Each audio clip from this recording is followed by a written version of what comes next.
The maps were lying. They always did. Theron stared at the parchment spread across the command table, marked with positions that had been accurate 3 hours ago. Now those red circles representing Corvus's artillery had moved. The scouts confirmed it at dawn, 200 yards closer, well within range of Ashenfell's eastern wall, the wall that protected the granaries that fed 3,000 civilians trapped inside. Mathematics, cold and unforgiving, the kind his father had excelled at. He pressed his palms flat against the table's scarred surface, feeling the grain of wood that had witnessed 20 years of campaign decisions.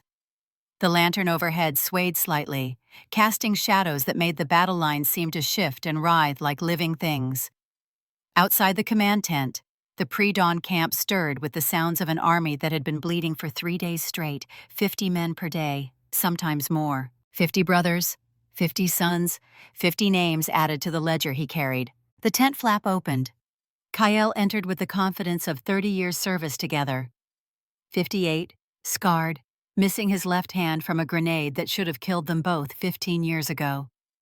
The old soldier held a casualty report in his remaining hand. Theron didn't want to look at it. Looked anyway. Numbers written in the careful script of the company clerk. 47 dead in yesterday's skirmishes, 63 wounded, 20 of those critical. The critical ones rarely made it. Field medicine could only do so much when infection set in, when blood loss became catastrophic, when a man's body simply decided it had endured enough. Cale set the report down with the gentleness of a man laying a child to rest. They stood in silence. The kind of silence that came after too many battles, too many bodies, too many letters written to widows who would read them and understand that their world had just collapsed into a before and after. Finally, Cale spoke. His voice carried the rasp of a throat scarred by smoke and decades of shouting orders across battlefields. "You need to make the call, sir." Theron didn't pretend to misunderstand. They had been dancing around this decision for 2 days now, ever since Corvus's siege lines had fully encircled Ashenfell. Every tactical assessment pointed to the same conclusion. The same brutal arithmetic his father would have accepted without hesitation. "We pull back," Kael continued, and there was no judgment in his tone, only the flat pragmatism of a man who had survived by accepting reality. "Ashenfell isn't worth this blood price. Lord Aldrich's treaty might hold the southern border, but dead men hold nothing." The assessment was accurate. Pure strategic calculation said retreat, consolidate at Silvercrest, let Corvus take Ashenfell and bleed himself dry trying to hold it through winter.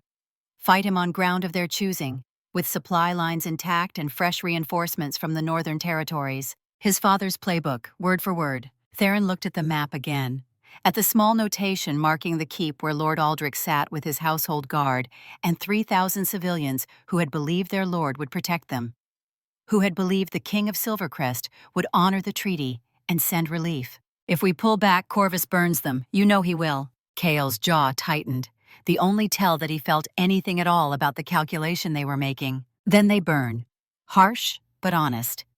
"Sir, I've followed you through 16 campaigns, never questioned your calls, but this one feels wrong. You're letting something cloud your tactics." "Not something. Someone." The bond sense had been whispering since yesterday, since scouts had returned with reports of a young woman organizing civilian evacuations in Ashenfell, managing supply lines with a competence that rivaled his own logistics officers. A woman with chestnut hair and her mother's rare bloodline. The sense had stirred then, a recognition so primal that his wolf nature had surged to the surface before he could suppress it. 20 years of keeping that part of himself locked down, and one report about a woman he'd never met had nearly shattered his control.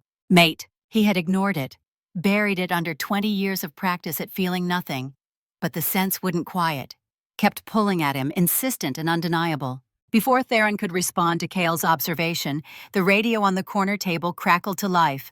The communications officer's voice came through, young and tight with the kind of stress that preceded bad news. "Command, we have contact at the Parley Point. Corvus is requesting negotiation under flag of truce. He is there personally. Repeat, the warlord himself is present." Kyle and Theron locked eyes. In 2 decades of hunting Corvus across 4 territories, the man had never shown himself at negotiation, never exposed himself to potential capture or assassination. He fought from the shadows, Commanded from the rear, sent subordinates to die while he calculated from safety. If he was here now, physically present, it meant leverage, something he wanted badly enough to risk his own skin. Theron reached for his coat, the heavy leather scarred from old battles. The weight settled across his shoulders like a familiar burden. Assemble an escort. 10 men, full kit. I want Marcus and his rifle team positioned on the ridgeline with clear sight of the parley point. If this is a trap, sir, we lose you and the war is over. If it's not a trap and we don't hear what he's offering, we might lose it anyway. The parley point sat in the neutral ground between siege lines, a stretch of churned earth that had once been farmland. Now it was cratered and burned, stripped bare by artillery fire and the constant movement of armies. The sun was rising, weak and pale, casting long shadows that made the landscape look even more desolate. Corvus stood alone at the center, hands visible. No guards, no obvious weapons. Just a man in his 50s with the stillness of absolute confidence. Theron had known that stillness once, had seen it in his own mirror after Eleanor died. 20 years since he had allowed himself to feel anything beyond duty. They stopped 10 paces apart, close enough to speak without shouting, far enough that neither could strike without warning. The formality of violence ritualized into something almost civilized. Corvus smiled. It didn't reach his eyes. Majesty. Still playing at honor after all these years. Your father would be disappointed. The words landed like body blows, precisely targeted at old wounds. Theron's father had been many things. Brilliant tactician, ruthless pragmatist, a man who had built an empire on the bones of those who stood in his way. Honor had never factored into his equations, and Theron had spent 20 years trying to prove that a different path was possible. That strength and mercy could coexist, that a king could rule without becoming the monster. The numbers never quite supported the theory. What do you want, Corvus? Straight to business. The warlord's smile widened slightly, appreciating the efficiency. Simple exchange. You give me what I came for, I lift the siege. No more of your men die. No more civilians burn. Everyone walks away. There was always a price, always something beneath the reasonable offer. And what did you come for? Lord Aldrich's daughter, the girl with her mother's blood. The words hit harder than they should have. The bond sense surged, protective instinct roaring to life. His wolf nature pushed against the control he'd spent 2 decades building, demanding he shift, claim, protect what was his. Theron forced it down, barely. His hands clenched at his sides, the only outward sign of the war raging inside. She's not a military asset, she's a civilian, not part of this war. Corvus's laugh was sharp and ugly. Everything is part of this war. You know that better than anyone. One girl's life weighed against 3,000. Your father's mathematics, Theron, the kind he taught you so well. The accusation was precise, surgical, because it was true. His father had made exactly these calculations, had weighed lives against objectives and chosen objectives every single time, had taught his son that leadership meant accepting certain costs, that mercy was a luxury bought with the blood of those you failed to save. We don't trade innocence. Even as he said it, Theron heard the hollowness of the words. How many innocents had died at Black Ridge? How many had burned because he had followed orders he knew were wrong? Corvus's expression shifted. Something cold and knowing moved behind his eyes. Still pretending? Still acting like you're different from him? His voice dropped, intimate and cruel. Tell me, does your second-in-command know about Black Ridge? Does Kale understand what you did to earn that crown? The world narrowed to the space between them, to the words hanging in the air like smoke from old fires. Black Ridge, 20 years ago. The day Theron's father had given him a choice that wasn't really a choice at all. Execute Corvus and his unit for treason, or be executed alongside them for refusing orders. Corvus had been his second then, his brother in all but blood, the man who had stood beside him through a dozen campaigns, who had pulled him from the wreckage of ambushes, who had held him together when Eleanor died, and Theron had put a bullet in his head, or thought he had. The shot had been clean, the body verified. But wars were chaos, and chaos created opportunities for men who refused to die. I know what happened at Black Ridge. Do you? Corvus tilted his head, studying him like a specimen. Or do you know the version your father let you believe? The convenient fiction that made it easier to sleep at night? Enough! The word came out flat and hard. You want the girl, I refuse. Take your army and leave, or we bury you in this field. Corvus's smile returned, cold and knowing. You'll reconsider. He gestured toward the siege lines, toward Ashenfill's walls. "I have 3,000 reasons why you'll reconsider. 50 of them will die tomorrow, 50 more the day after. And every single death will be because you chose pride over pragmatism." He turned to leave, then paused, looked back over his shoulder. "Oh, and Theron? When you finally sacrifice her to save them, remember something. Remember that in the end, you became exactly what your father made you. A man who counts corpses and calls it leadership." The words followed Theron back to camp, burrowing into his thoughts like parasites. Kale walked beside him in silence, smart enough not to speak until they were alone in the command tent again. When the canvas flaps closed behind them, sealing them into the lamplight and map-scattered space, Kale finally broke the silence. "Blackridge." It wasn't a question. Wasn't even an accusation. Just a word, heavy with 20 years of unspoken history. Theron poured himself water from the pitcher on the side table. His hands were steady. They were always steady. That was part of the problem. His body had learned to function through any trauma, any horror, to keep moving even when everything inside screamed to stop. "Corvus commanded the unit I was ordered to execute. They had refused to burn a village. Civilian population, no military value. My father said it was necessary. Strategic message to other territories. Corvus said it was murder." Kale's face remained neutral, but something shifted in his eyes. The kind of shift that came when a man realized the ground beneath his feet wasn't as solid as he'd believed. "And you chose your father." Theron drained the water. It tasted like ash. "I chose survival. I was 25, fresh off Eleanor's funeral. I didn't care if I lived or died. But the crown mattered. The kingdom mattered. If I refused, my father would have executed me and found someone else to do it anyway. At least this way, I survived to maybe lead differently." The justification sounded hollow even to his own ears. 20 years of telling himself the same story, and it had never once felt true. So Corvus lived, obviously. And now he wants the girl, for revenge. Number. Kale's insight was immediate and sharp. If he wanted revenge, he'd kill you. This is something else. He wants her specifically. For what she is, not who her father is. Before Theron could respond, a runner burst into the tent. Young, out of breath, eyes wide with the kind of panic that preceded disaster. "Sir, message from Ashenfell. Lord Aldrich requests immediate audience. He says it's about his daughter. Says she's gone." Inside Ashenfell Keep, Lord Aldrich looked like a man who had been drinking himself toward oblivion and failing to reach it. His hands shook as he gestured toward the empty chambers where his daughter should have been. Where she had been, according to the servants, until approximately 2 hours ago. The room was neat. Too neat. The kind of neat that came from deliberate preparation, not casual maintenance. Personal items were missing. Gold, jewelry, the portable wealth a person took when they planned never to return. She overheard. Aldrich's voice cracked on the words. "She heard me tell you about Corvus's demand.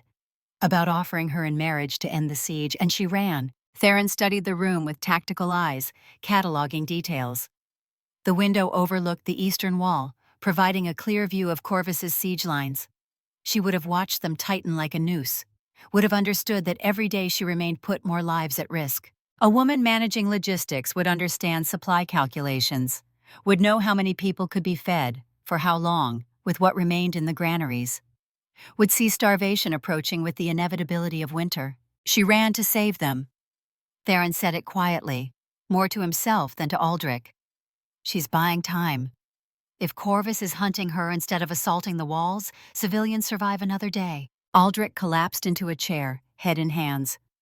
The portrait on the wall behind him showed a younger man, standing beside a woman with kind eyes, and the same chestnut hair Theron had imagined on his mate. Elena, the moonseer who had been executed 10 years ago for the crime of seeing too much, knowing too much, being too much of a threat to those who ruled through force and fear. "She's all I have left of Elena," Aldrich whispered. "And I was going to sell her the same way I sold her mother. Political necessity. Strategic alliance. All the words we use when we mean sacrifice someone else so I can survive." Theron felt something twist in his chest. Recognition, maybe. Or just the old familiar weight of understanding exactly how men convinced themselves that betrayal was necessity. Where would she run? Aldrich looked up, eyes red-rimmed and desperate. The mining tunnels. Old network, dates back generations. Her mother showed her the maps when she was a child. said every woman in this family needed to know how to escape.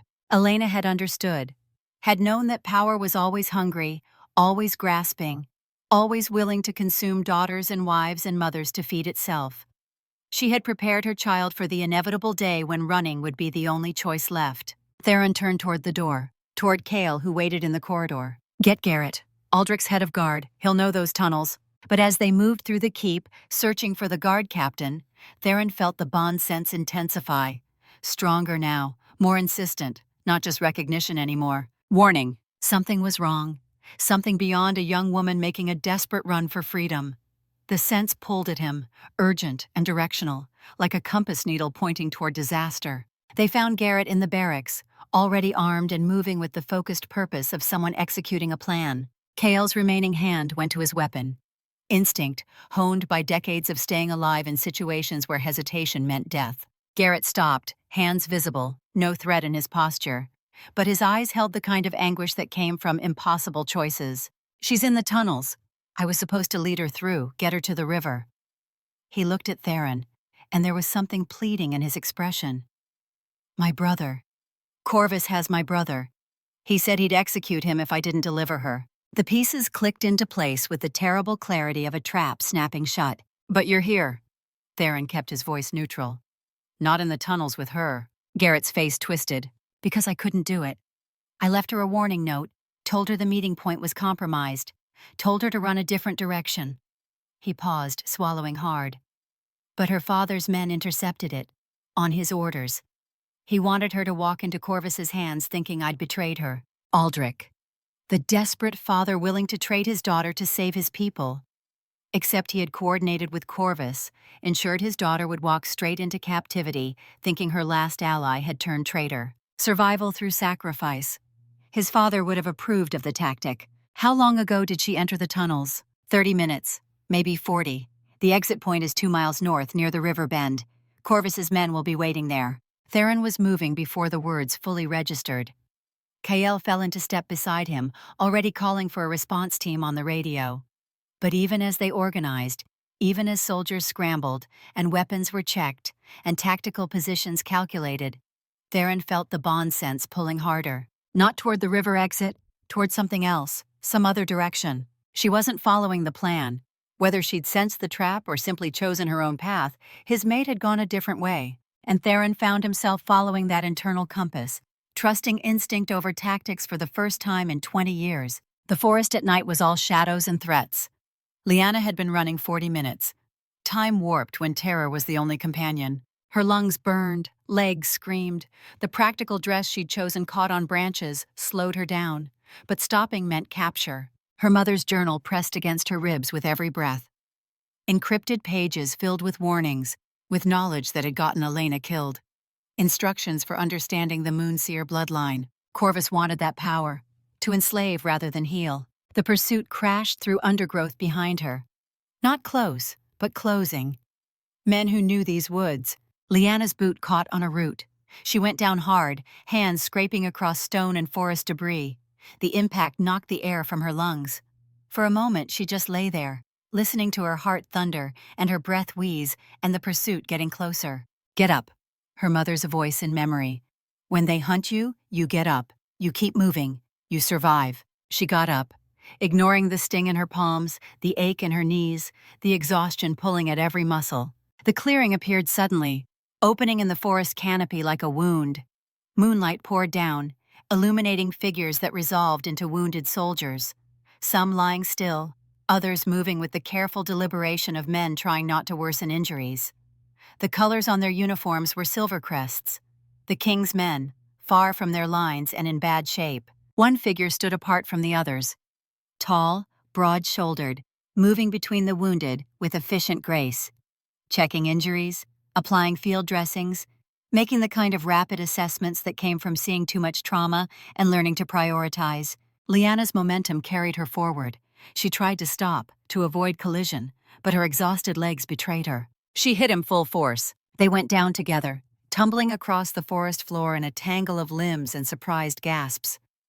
She ended up on top of him, hands braced against a chest that was solid muscle beneath worn leather. looking down into eyes that caught the moonlight and reflected it back as molten amber. Wolf eyes, alpha eyes. The world stopped. Every cell in her body suddenly screamed recognition. Not thought, not logic, but something deeper and more primitive than conscious awareness. Something that reached past her terror and exhaustion and desperation to touch a truth she had no name for. The man beneath her went absolutely still. She felt the moment his body recognized hers, felt the sharp intake of breath, the way his hands tightened on her waist where they'd caught her to prevent injury. Through the points of contact, heat bloomed. Not normal warmth. Something that sank into her bones and whispered home in a language she'd never learned but somehow understood. His scent hit her then. Cedar and smoke and something wild that made her wolf nature surge to the surface. She didn't have a wolf. Moonseers weren't shifters. But something in her blood responded to him with the force of recognition that transcended species. Mate. The thought wasn't hers. Or maybe it was, and she just didn't understand it yet. Strong hands gripped her waist, not rough but firm, steadying her. The man beneath her sat up in one fluid motion, moving her with him, so they ended up kneeling face to face in the moonlit grass. He was older than she'd initially thought. Mid-40s, with gray threading through blonde hair, scars marking his face in patterns that spoke of decades in combat. But those eyes, those impossible amber eyes that looked at her like she was the answer to a question he'd stopped asking. Behind them, the sound of pursuit grew closer. Shouts in the darkness. The crash of men moving through undergrowth with more purpose than caution. The stranger's eyes never left hers. Something moved in those amber depths. Assessment, recognition, decision. "Get behind me!" His voice was command incarnate. The kind of tone that expected obedience because it had never been given anything else. Not arrogance, just the absolute certainty of a man who knew his capability and had long since stopped questioning it. Liana didn't move, couldn't move. The recognition was still flooding through her, making her limbs heavy and her thoughts slow. This man was important, critical, the most important person she had ever encountered, though she had no idea why her body knew that when her mind was still catching up. The soldiers burst into the clearing. 3 of them, wearing Corvus's colors, weapons drawn and expressions hard.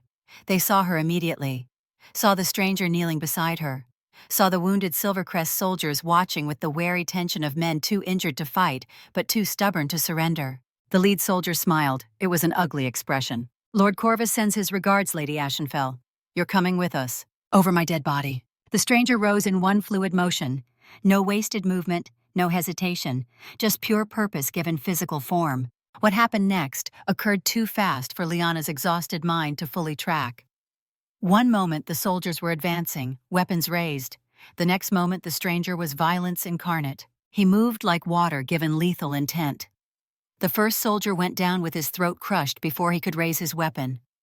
The second managed to get a shot off, but the stranger had already moved, was already inside his guard, and then the man was falling with his neck at an angle that meant he would never get up. The third soldier was smarter, or more frightened. He ran. The stranger let him go, turned back to Liana, and she saw something in his eyes that made her breath catch.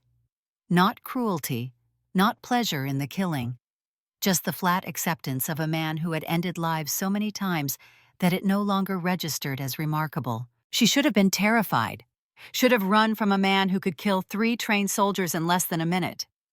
But that primal recognition was still singing in her blood, still insisting that this man was safety, was home, was something essential that she had been missing without knowing it. The other figure from earlier, an older man missing his left hand, approached with the calm of someone accustomed to sudden violence. "My lord, we need to move. Corvus knows we're here now." "My lord." Not a common soldier then. Someone important, someone with rank. Liana's mind started working again, pushing past the shock and exhaustion to catalog details. The quality of his leather coat, the way the wounded soldiers looked at him with the kind of respect that came from proven leadership, the casual authority in every gesture, the way the one-handed man had said "my lord" with the particular inflection that meant something more than simple nobility. "Who are you?" The stranger looked at her, really looked at her, and Liana felt pinned by that gaze. Not trapped, seen. The way someone sees another person when shields are down and truth is unavoidable. "Someone who can help you, if you'll allow it." Not an answer. Not really. But the pursuit was getting closer, and the wounded soldiers were struggling to their feet, preparing for evacuation, and Lyanna understood with crystal clarity that choices were narrowing to a single point. Stay here and die or be captured. Or trust this stranger who killed like breathing and looked at her like she was precious beyond measure. She chose trust. Or maybe trust chose her. The distinction didn't seem important anymore. They moved through the forest in controlled retreat. The stranger positioned himself between Lyanna and any potential threat, his body language screaming protection in ways that should have felt possessive, but somehow just felt right. The one-handed man led the way, moving with the confidence of someone who had navigated hostile territory 1,000 times. The clearing where they finally stopped was small and defensible. The wounded soldiers had been moved to a secure position 200 yards back, under guard and receiving proper medical attention. Just Lyanna, the stranger, the one-handed man, and 2 guards bearing witness remained. The stranger had built a fire. Small and controlled, just enough light to see by. Lyanna sat across from him, watching the way shadows played across features that were handsome in a hard-worn way. More scars than she'd initially noticed. Not many, but each one told a story of violence survived.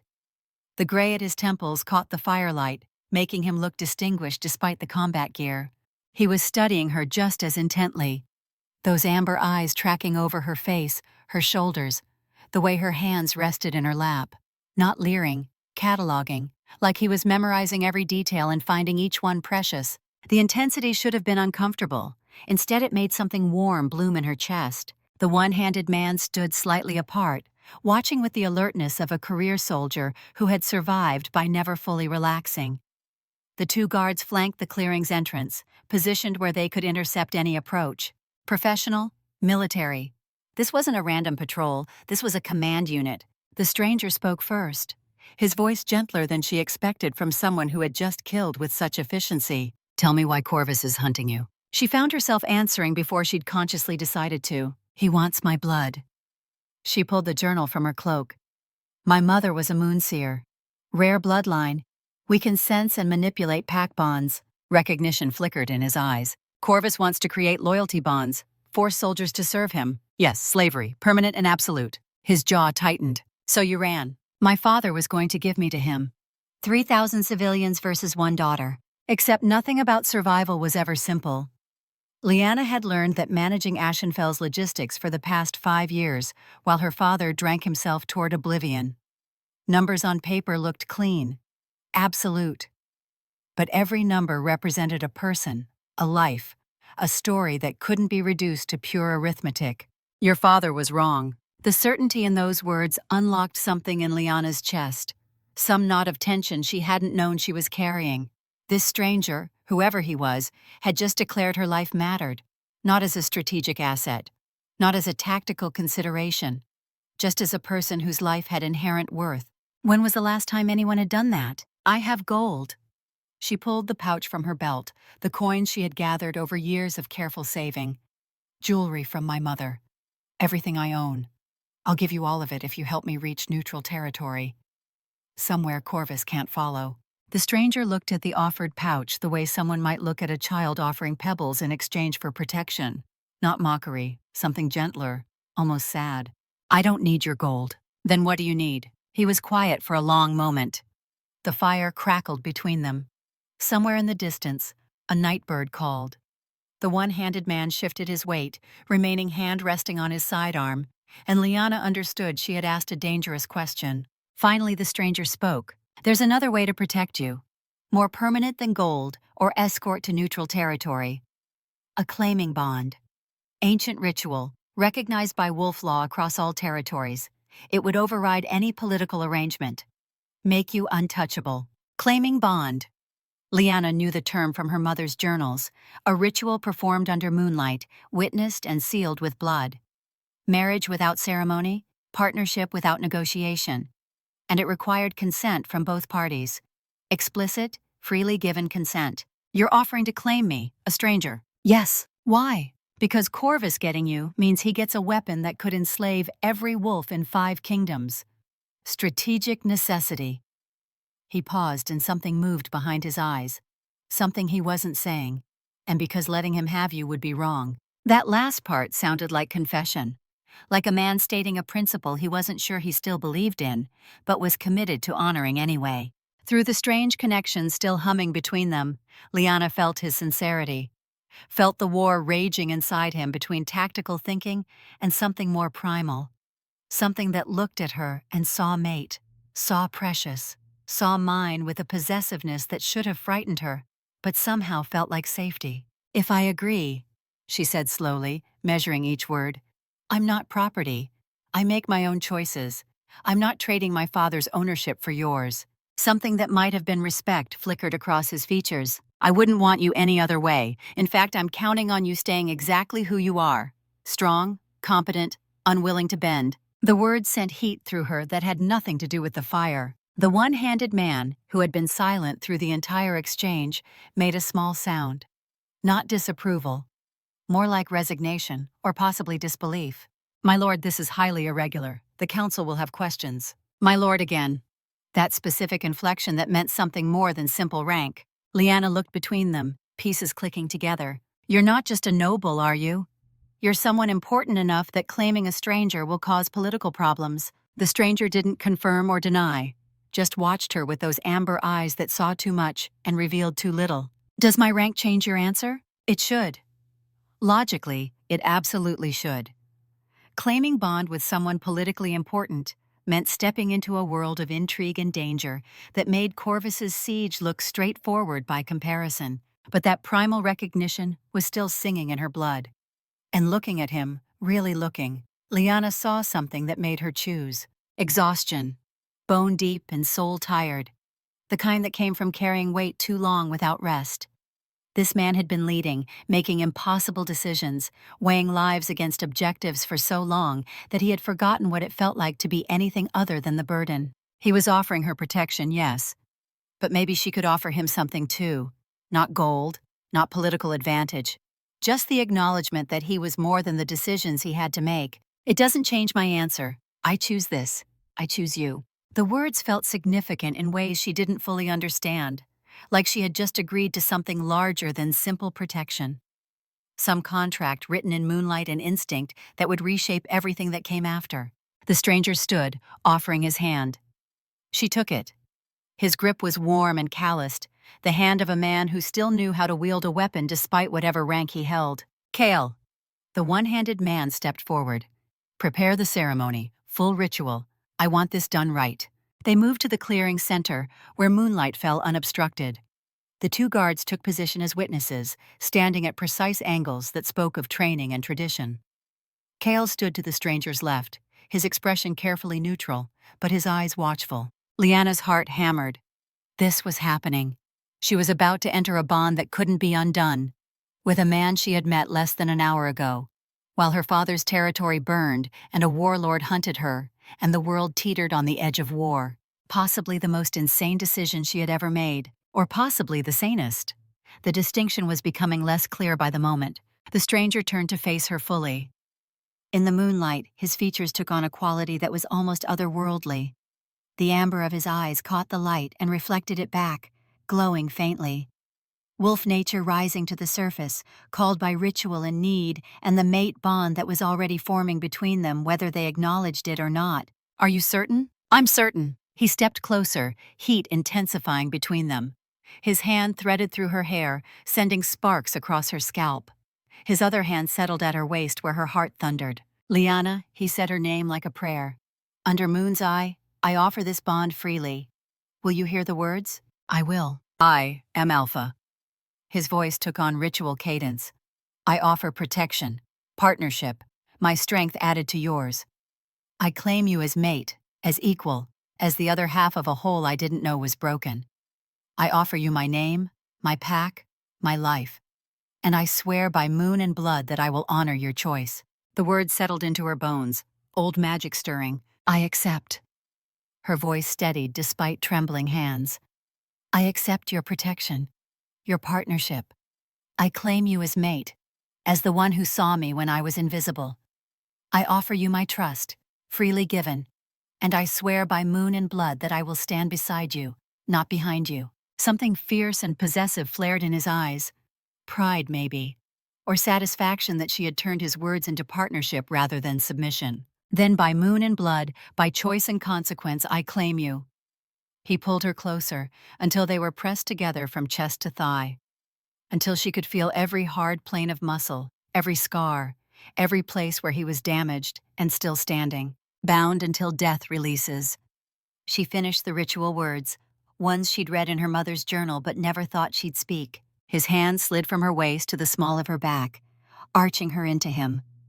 The other tightened in her hair, tilting her head to expose the vulnerable line of her throat. "This will hurt," he said it gently, but only for a moment. "I know." And then his mouth was on her neck, lips brushing the junction of shoulder and throat, finding the exact place where a claiming mark would be most visible. His breath was hot against her skin, making her shiver. Then teeth, sharp and efficient, breaking skin with the precision of someone who knew exactly how much pressure to apply. Pain flared, bright and sharp, but before Liana could process it, something else happened. The bond snapped into place. It wasn't gentle. It was overwhelming. A tidal wave of sensation and emotion that crashed through every barrier she'd ever built.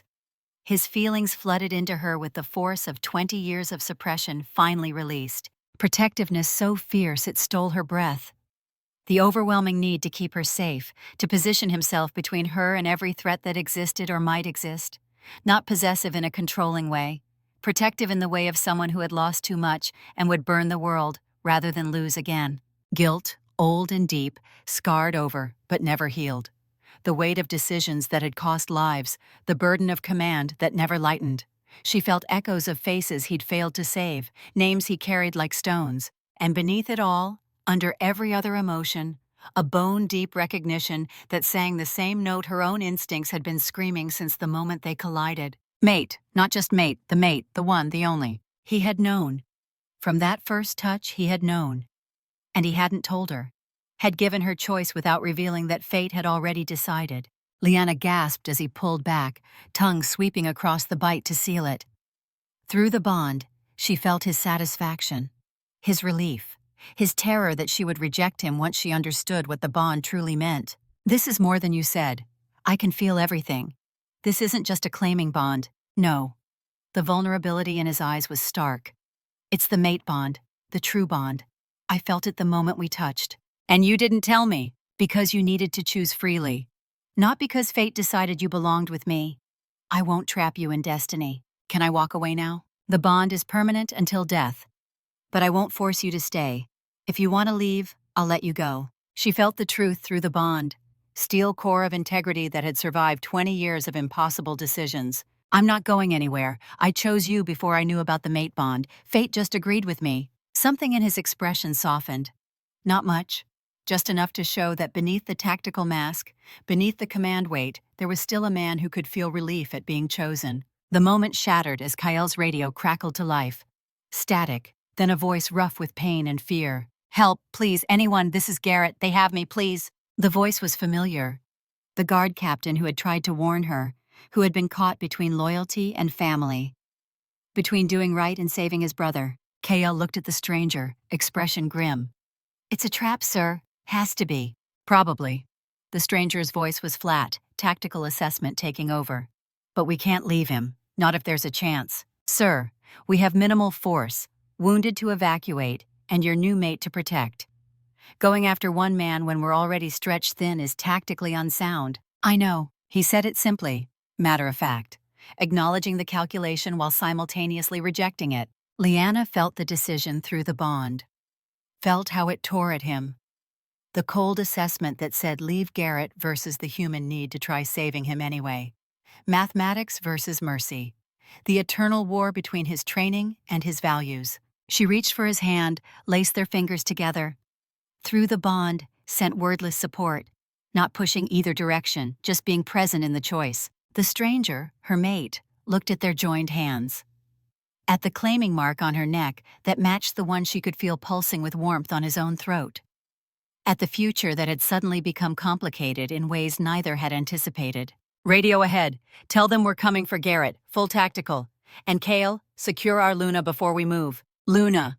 The word carried weight, responsibility she didn't fully understand yet. Garrett's scream cut through the night, raw, broken. the sound of torture designed to send a message. Lyanna met her mate's eyes, saw the warrior, the commander, the man who had given her choice. "We go together." Her voice was steady. "If you're going, I'm going." She felt his protest through the bond, his need to protect warring with admiration. "I can't lose you." "Then don't. Let me help. I know these forests, Corvus's tactics. I'm an asset." Soldiers moved around them, preparing, weapons checked.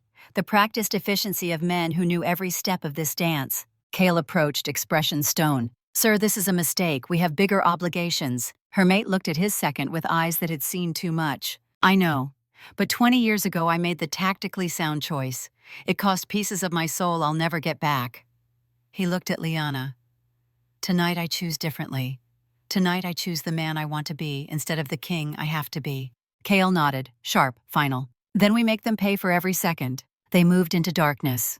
Partners, mates, two halves of a whole that fate had chosen and they had claimed through free will. Whatever came next, they would face it together. The tactical insertion should have been textbook. 50 soldiers moving through hostile territory under cover of darkness, extracting one prisoner from an enemy camp. Simple mathematics, clear objectives. But mathematics didn't account for mate bonds screaming warnings through every nerve. Didn't account for the way Theron's wolf nature surged every time Lyanna moved more than arm's length away. 20 years of iron control, and one claiming ceremony had shattered it completely. Through their connection, he felt everything. Her determination, her fear carefully controlled, the way she cataloged terrain with the competence of someone who had studied these forests since childhood. And beneath it all, her absolute certainty that they were doing the right thing, even if it killed them. Mine to protect. The thought was primal, instinctive. His wolf nature demanding he carry her to safety, lock her somewhere secure, eliminate every threat between her and survival. He forced it down. Barely. She had chosen partnership, not possession. Had sworn to stand beside him, not behind. Honoring that choice meant trusting her competence even when every instinct screamed otherwise. The team was small. Just them, Kale, and 3 soldiers whose names Theron had memorized along with their service records and next of kin. Marcus, 28, sharpshooter with reflexes that defied physics. Finn, 22, communications specialist still carrying the optimism of someone who hadn't buried friends yet. Darius, 40, father of 3 boys back in Silvercrest, veteran of 16 campaigns and the steadiest man under fire Theron had ever commanded. Good men, the kind who deserved better than a suicide mission to extract one prisoner. But they moved anyway, because that's what soldiers did when their king gave orders that made no tactical sense. It was past midnight when they reached the forest edge overlooking Corvus's forward camp. The moon had set, leaving only starlight to navigate by. Lyanna pressed close to Theron's side, her warmth a constant reminder of what he stood to lose. The camp was organized chaos, tents in precise rows, sentries walking patterns that spoke of military discipline, supply wagons positioned for rapid deployment. This wasn't a bandit force, this was a trained army. Through the bond, Theron felt Lyanna's assessment. She was counting supplies, estimating forces, calculating consumption rates with the automatic efficiency of someone who had managed logistics for years. Her mind worked like his, seeing the patterns beneath surface chaos. It made his wolf nature purr with satisfaction.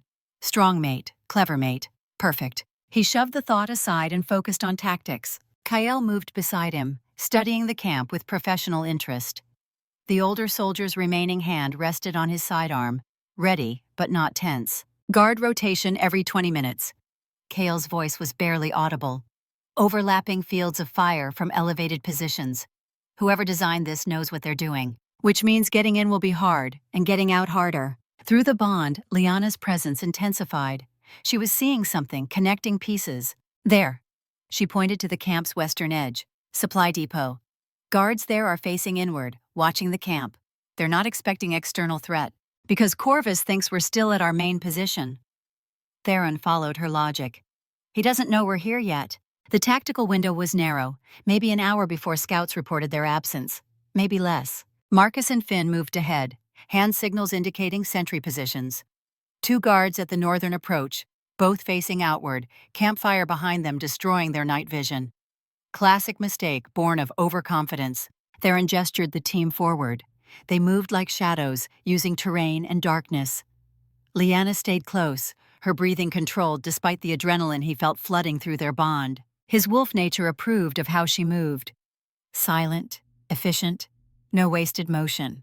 She wasn't soldier-trained, but years of hunting these forests had taught her to move like prey that survived by being invisible. The camp's perimeter was closer now, close enough to hear voices, smell cooking fires, see individual soldiers moving between tents, close enough that one mistake would alert hundreds. Marcus took position on a low rise, rifle ready. His role was overwatch, eliminating threats before they could raise alarm. Finn stayed with him, radio ready to call retreat if things went bad. That left Theron, Kale, Darius, and Lyanna for the actual extraction. The mathematics were terrible. 4 people against a camp of hundreds. But Garrett was in the central tent, clearly visible through gaps in the canvas. Chained, beaten, guards flanking the entrance. And Corvus was there too. The warlord standing over the prisoner, voice carrying in the quiet night air. Tell me where she ran. Almost gentle. Almost kind. The tone a father might use with a confused child. Your brother begged prettier before I started removing fingers. Through the bond, Lyanna's horror spiked. Theron felt her see it. The small, pale thing Corvus held up in the firelight. A severed finger. Proof of what he was willing to do. Theron's hand found hers, squeezed gently. Through their connection, sent steadiness, strength. The reminder that they were here, they would get Garrett out. They would stop this. Her hand squeezed back, trust flowing both ways through the bond. Garrett's head lifted, face ruined by torture. But his voice came out steady. Go to hell. Such conviction. Corvus circled slowly. You know I'll find her eventually. The king can't hide her forever. And when I do, everything you've suffered will be meaningless. Through the bond, Theron felt Lyanna's rage. Not at Corvus, at herself. Guilt that Garrett was suffering because of her existence. He sent fierce denial through their connection. Not her fault. Never her fault. This was on Corvus, on Aldrich, on every person who treated human lives as currency. Kale touched Theron's shoulder. Time, narrow window closing, move or abort. The tactical choice was clear. Abort, pull back, live to fight another day with better odds. But Garrett was in there, and Lyanna's guilt was burning through the bond. And sometimes being human mattered more than being smart. Theron gave the signal. The explosion Marcus triggered at the camp's eastern edge wasn't large, just enough to create chaos, pull attention away from the central tent. Soldiers scrambled, thinking they were under attack from that direction. In the confusion, Theron's team moved. They covered the distance to Corvus's tent in seconds. Darius and Kale hit the guards before they could react. Efficient kills that made no sound. Theron and Lyanna were through the entrance before Corvus could process the threat. The warlord turned, recognition flashing across his face. Hello, brother. He smiled despite the blood starting to flow. You came. I'm honored. Theron didn't waste breath on responses, moved to Garrett, started working the chains. But Corvus was talking, words designed to cut. Brought your new mate, too. How touching. Does she know what you are yet, Theron? Does she understand that the man who claimed her is built from the corpses of everyone who trusted him? Through the bond, Lyanna's confusion. Questions forming about Corvus calling Theron brother, about accusations she didn't understand. Later. Theron sent it through their connection. I'll explain everything later. The chains came free. Garrett collapsed forward, barely conscious. Lyanna caught him with strength borrowed from desperation and bond-enhanced adrenaline. Outside, the diversion was ending, shouts of alarm getting closer. The window was closing. Kale appeared in the entrance. Company coming, we need to move now. Darius grabbed Garrett's other side, started pulling him toward the exit. But Corvus was moving too, drawing a blade from somewhere. Theron intercepted him. They collided with the force of 20 years of unfinished business. Went down together in a tangle of violence and old grudges. Corvus was strong, fueled by rage and betrayal. His knife found Theron's side, sliding between ribs with the precision of someone who knew anatomy. Pain exploded, white-hot and debilitating. Through the bond, Lyanna screamed, not aloud. In his mind, terror and rage mixing into something that made her moonseer blood surge. And Corvus suddenly staggered, gasped, like something inside him had just been cut. The bond. She had done something to Corvus's bonds, the connections that tied him to his soldiers. Not broken them, just yanked them, hard enough to cause pain. Theron used the moment. Reversed position, drove his elbow into Corvus's temple. The warlord went limp. Not dead, unconscious. Part of Theron wanted to finish it here, end this threat permanently, but soldiers were pouring in from all directions, and Garrett was dying, and tactical necessity won over vengeance. He rolled to his feet despite the knife wound in his side. Let's go. They moved. Fast, controlled retreat through chaos. Marcus's rifle spoke from his position, dropping soldiers who got too close. Finn was already calling coordinates for fallback, but then arrows started falling, not random fire. Coordinated volleys from archers positioned around the camp perimeter. Corvus had prepared for rescue attempts, had set this exact trap. Darius was carrying Garrett, couldn't defend himself. An arrow took him in the shoulder. He stumbled but kept moving. The kind of stubborn determination that came from 16 campaigns, teaching him pain was temporary, but failure was permanent. They made it to the tree line, Marcus and Finn falling back with them, providing covering fire. But arrows kept coming, and one found its mark. Darius took it in the chest. Not center mass where armor might have caught it. High, at the seam where shoulder met torso, sliding through the gap to find soft tissue beneath. He went down hard. Marcus was there instantly, trying to drag him to cover. But blood was spreading too fast, arterial damage obvious even in darkness. "Sir?" Darius's voice was steady despite everything. "Keep moving. I'll hold this position." Negative. Theron was already changing direction, moving back toward his fallen soldier. "We don't leave people behind." Kael grabbed his arm. "His Majesty, he's gone. Look at him. Really look." Theron looked. Darius was still conscious, still alert. But the blood spreading across his chest was the pattern of death approaching. Minutes at best. No field medicine would fix what had broken inside. The older soldier met Theron's eyes across the darkness. Something passed between them. Understanding. Acceptance. The knowledge that some wounds were too catastrophic for survival. "Tell my boys I died like a soldier, not like their drunk bastard of a grandfather." The request settled into Theron's gut like stones. Another name for the ledger he carried.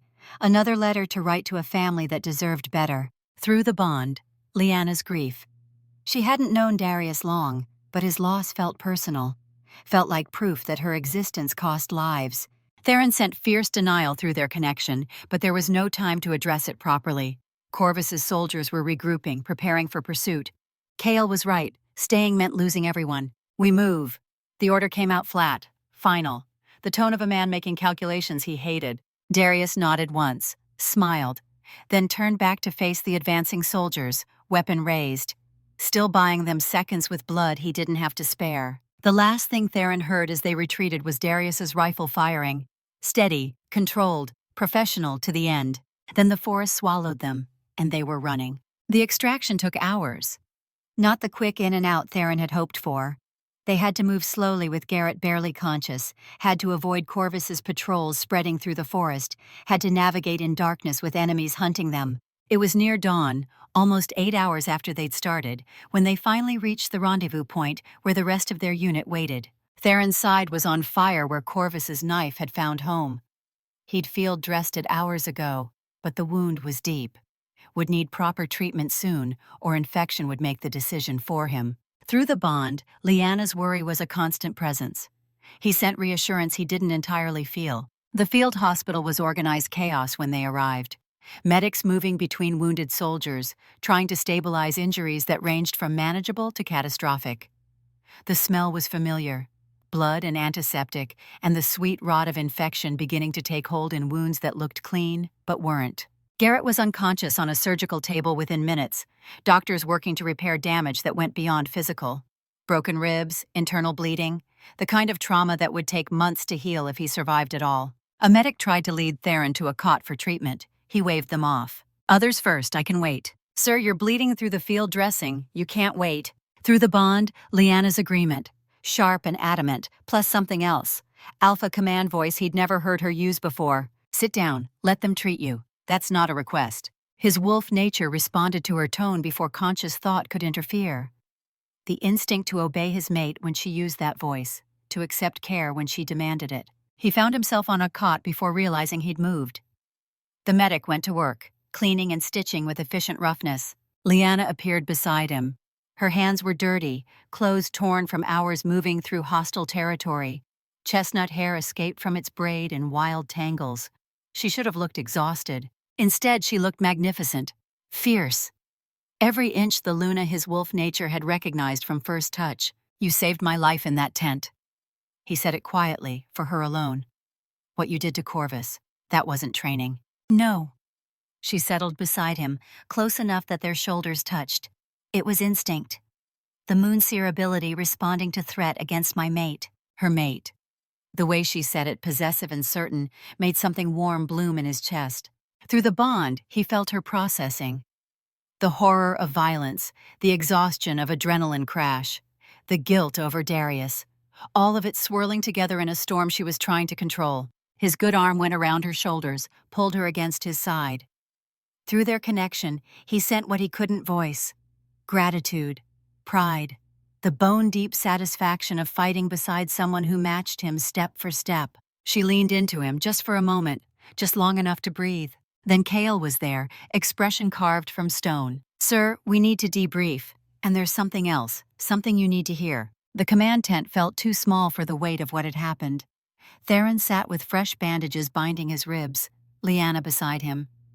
Kale stood near the map table, not quite at attention, but close.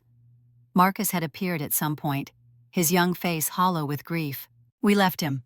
Marcus's voice was raw. We just left Darius there to die alone. He was already dead. The tactical response came automatically. We couldn't save him. Staying would have cost everyone. Is that what you're telling yourself? The question came from Kale, sharp and accusatory. That it was tactics? Because from where I stood, sir, we were there because you made an emotional decision. We went after one prisoner and lost a good soldier. That's not command. That's compromise. The words should have sparked defense or justification. Instead, they just settled into Theron's gut like familiar weight. You're right. Kale blinked, clearly not expecting agreement. I made an emotional call. Theron continued, forcing himself to examine the decisions with brutal honesty. I risked 5 lives to save one because my mate felt strongly about it. Because I wanted to prove I'm different than my father. And Darius paid the price for that choice. Through the bond, Lyanna's guilt surged. He felt her take the weight onto herself, felt her breaking under it. His hand found hers, squeezed. Through their connection, sent fierce denial. Not her fault. His choice. His burden to carry. But she was already speaking, voice tight with shame. Darius died because I insisted we go after Garrett. Because I convinced you mercy mattered more than tactics. That's on me. Number. Kale's response was immediate. Sharp. It's on him. He gestured toward Theron. You're not in command. You don't make tactical decisions. He does. And he chose to follow your emotional appeal instead of his training. The accusation hung heavy. True and terrible and completely accurate. Lyanna turned to Theron. Through the bond, he felt her connecting pieces, understanding something she hadn't before. You let me think you were just a noble. A lord, maybe. Someone with rank, but not ultimate authority. Her eyes narrowed slightly. But Kale keeps saying sir with that specific tone. The soldiers salute differently when you pass. And you're making decisions that affect entire campaigns. She paused, met his eyes directly. You're not just any noble. You're the king. King Theron of Silvercrest, and you didn't tell me. The bond carried her emotions. Not anger exactly, but betrayal beginning to kindle. The understanding that she had made the claiming choice without full information. Yes, he owed her honesty at minimum. I'm the king. Have been for 20 years, since my father died and the crown passed to me. Lyanna processed that. He watched her reorganize her understanding of the past day. The claiming, the rescue mission, the casual authority with which he commanded soldiers into life-threatening situations. Why didn't you tell me? Because if I had identified myself as king during that first conversation, you would have agreed to the claiming bond for political reasons. Not because you chose me, but because refusing a king carries consequences you couldn't afford. Through the bond, he sent the full truth. Years of women agreeing to match with him because of the crown, not the man beneath it. The way power made genuine choice impossible. The loneliness of being valued for position rather than person. I wanted one moment where someone chose me without knowing what came with it. Just the man, not the title. Silence stretched. Lyanna's emotions through the bond were complicated.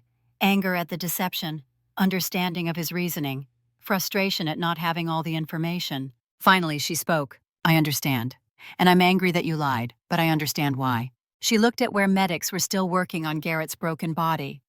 at Marcus grieving in the corner, at Kael watching them both with wary attention. We need to talk, really talk, about the bond, about your position, about what happens next, but not now. She gestured toward the wounded and dead. Now you have other responsibilities. She was right. Being king meant carrying the weight of every death that happened under command. Meant eventually writing a letter to Darius's 3 sons explaining why their father died on a mission that saved one man at the cost of many. Meant living with mathematics he kept trying to defy. But there was something else first. Something more immediate. Kael was still standing there, and his expression said the bad news wasn't finished. What else, sir? Kael's tone shifted. More formal, more careful. There's a tactical issue. Garrett, before he lost consciousness, he said something. What? That Corvus has an informant in our camp.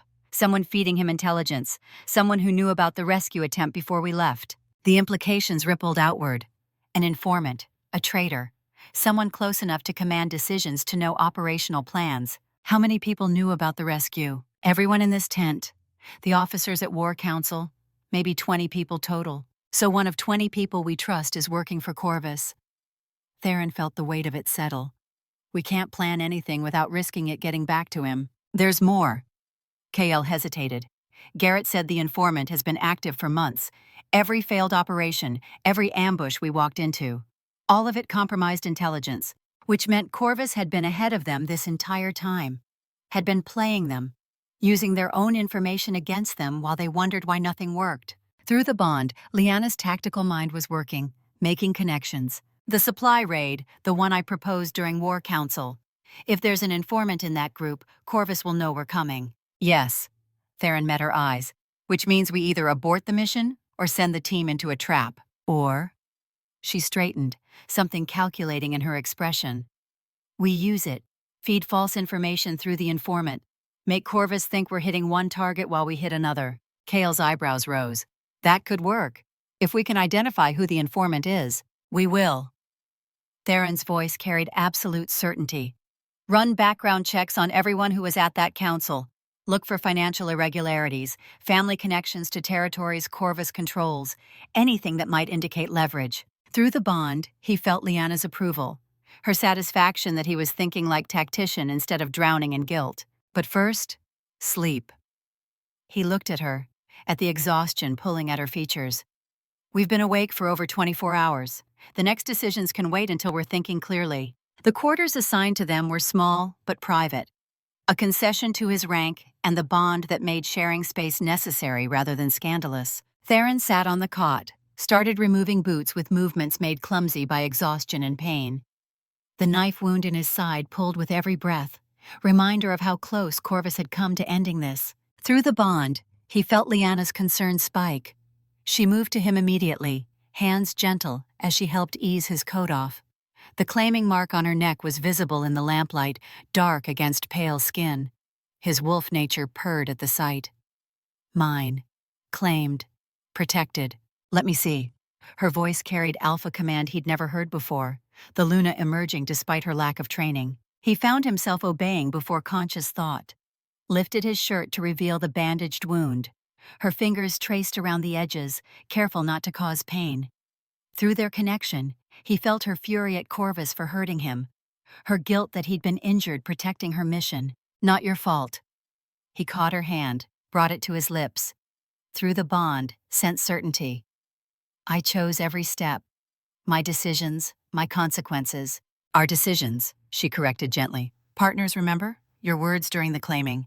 The memory of moonlight and ritual sent warmth through him. The way she'd stood tall despite terror, negotiated terms like equals, claimed him as fiercely as he'd claimed her. His hand came up, cupped her face, thumb brushing across her cheekbone. Through the bond, he felt her breath catch, felt desire beginning to kindle beneath exhaustion and trauma. This bond, he said it quietly. It's more than I expected, more intense. I feel everything you feel. I know. Her hand covered his where it rested against her face. It's overwhelming sometimes. Your guilt, your determination, the weight you carry, all of it flooding through me. Does it scare you? Yes, honest. Then. But I wouldn't change it. This connection, feeling you, knowing you're there even when we're apart.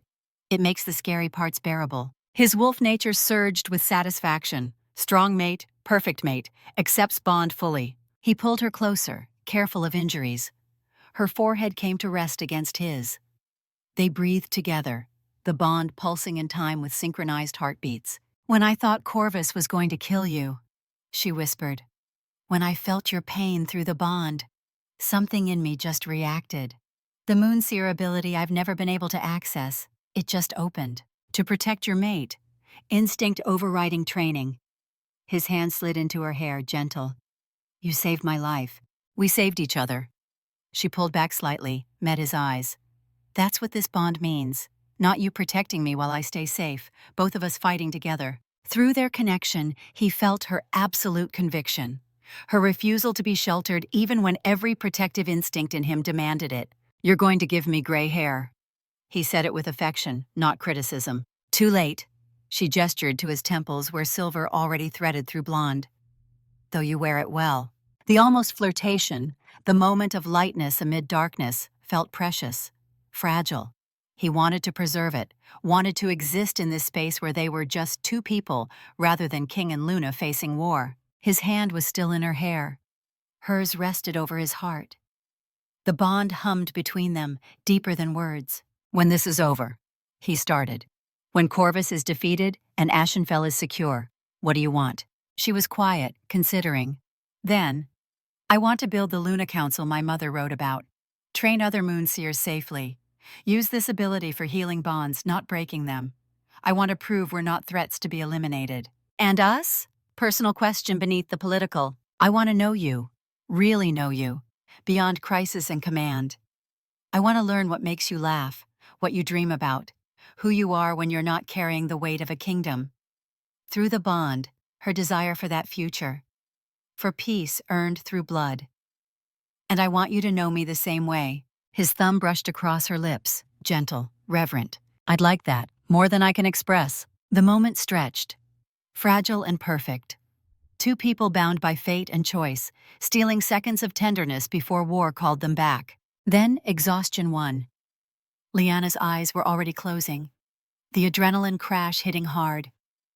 Theron eased them both down onto the cot, her back against his chest, his arm around her waist, close enough that the bond settled into contentment.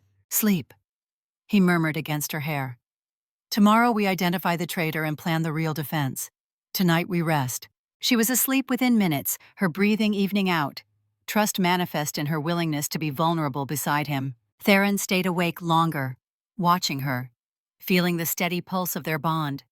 His hand rested over the claiming mark on her neck, thumb stroking absently. "Mine."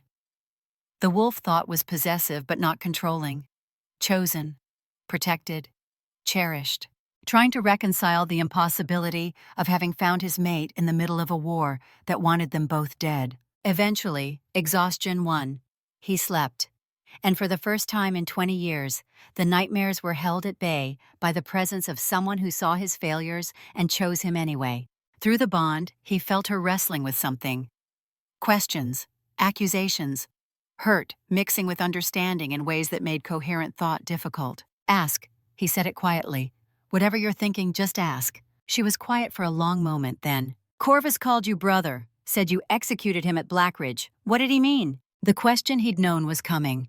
The truth he couldn't avoid anymore. 20 years ago, I was second in command under my father. Corvus was my unit leader. We were brothers in everything but blood. He took a breath. We were ordered to burn a village, civilian population, no military value. My father said it was necessary. Strategic message to other territories. Corvus refused, said it was murder. Through the bond, Lyanna's full attention. No judgment yet, just listening. My father declared them traitors. Gave me a choice. Execute Corvus and his unit, or be executed alongside them for refusing orders. I was 25, fresh off my wife's funeral. I didn't care if I lived or died, but the crown mattered, the kingdom mattered. So I pulled the trigger. Silence. Heavy. Weighted with the magnitude of what he'd admitted. "You killed your best friend because your father ordered it." "Yes." And now he's back. For revenge. Not for revenge. For something else. Corvus's goal had become clearer during the tent confrontation. He wants to prove I'm still my father's son. That all my attempts to rule differently are performance. That when forced to choose, I'll always pick power over principle. Through the bond, complicated emotions. Leanna processing, trying to reconcile the man who had gently claimed her with the one who had committed execution under orders. Finally, she spoke. Are you your father's son? The question cut to the core of everything, to the fear he'd carried for 20 years. I don't know. Honest? Brutal? I spend every day trying to be different. Trying to choose mercy when he would have chosen efficiency. But tonight, I ordered men into danger for emotional reasons, and Darius died. So maybe Corvus is right. Maybe I'm just my father with better PR. Through the bond, he felt her considering, weighing. Then something shifted, certainty crystallizing out of confusion. No. The word came firm, definitive. Your father wouldn't have gone after Garrett at all. Wouldn't have risked anything for one prisoner. You made a choice that cost lives, yes. But you made it because you believe people matter. Because you're trying to build something different than what you inherited. She shifted closer. Her hand found his in the darkness. Your father made cold calculations and called them leadership. You make impossible choices and call them failures. That's the difference. Through the bond, her absolute conviction. Her belief in him despite everything. Despite Blackridge, despite Darius, despite every way he'd failed to live up to the ideals he claimed, something in his chest loosened. The guilt didn't disappear. Never would. But the crushing weight of it became bearable when shared. I'm still angry you didn't tell me you were king. She said it quietly, still processing that betrayal. But I understand why, and I'm choosing to trust that you'll be honest from here forward. I will. The promise came easily, I swear it, no more secrets. Good. She leaned against his shoulder, careful of his injury. Because we're partners now. Mates. And partners don't hide things just to make decisions easier. Through the bond, her exhaustion was finally catching up. The adrenaline crash hitting hard. But beneath it, something warm. Something that felt dangerously close to what he'd stopped letting himself feel 20 years ago. Sleep. He said it gently. Tomorrow we identify the traitor and plan the real supply raid. Tonight we rest. She was asleep within minutes, her breathing evening out. Trust manifest in her willingness to be vulnerable beside him. Theron stayed awake longer, watching her, feeling the steady pulse of their bond, trying to reconcile the impossibility of having found his mate in the middle of a war that wanted them both dead. Eventually, exhaustion won. He slept. And for the first time in 20 years, the nightmares were held at bay by the presence of someone who saw his failures and chose him anyway. He woke 6 hours later to crisis. The radio was crackling with reports, Kale's voice cutting through the chaos. All units, Corvus is executing civilians, public, 50 at dawn. Theron was moving before full consciousness caught up. Through the bond, Leanna woke instantly. Combat readiness that came from years of living in dangerous proximity to her father's politics. The command tent was already full when they arrived. Officers gathered around the map table, faces grim. The radio continued its reports, systematic atrocity designed to force a response. Garrett's brother is among them. Kale said it quietly. Corvus left the body where scouts would find it. Message clear. Leanna's grief spiked through the bond. Garrett had tried to save his brother, had been tortured for it. And now the brother was dead anyway. The mathematics of cruelty adding up to nothing. There's more. Kale gestured to the map. Corvus isn't waiting for surrender. He's mobilizing his full force. Marching on Ashenfell now. 3,000 soldiers. This isn't siege anymore. It's extermination. The tactical situation crystallized. Corvus was done with slow pressure. He was committing everything to one overwhelming assault. And Ashenfell, even with Theron's forces, couldn't hold against those numbers. Sir. One of the officers, Captain Brennan, spoke up. 55, scarred, with the kind of weathered face that came from decades of service. The tactical math is clear. We can't hold Ashenfell. We retreat to Silvercrest, regroup, fight him on our terms. Several officers nodded. Agreement based on sound doctrine, the kind of decision textbooks supported. But civilians, another officer objected. 3,000 people trapped inside. If we retreat, they burn. Then they burn. Brennan said it bluntly. Sir, I've served 30 years. I know the cost of sentiment. Sometimes you sacrifice ground to preserve force. That's warfare. The cold calculation, the mathematics his father had mastered. Theron looked at the map. At positions that spelled out tactical reality.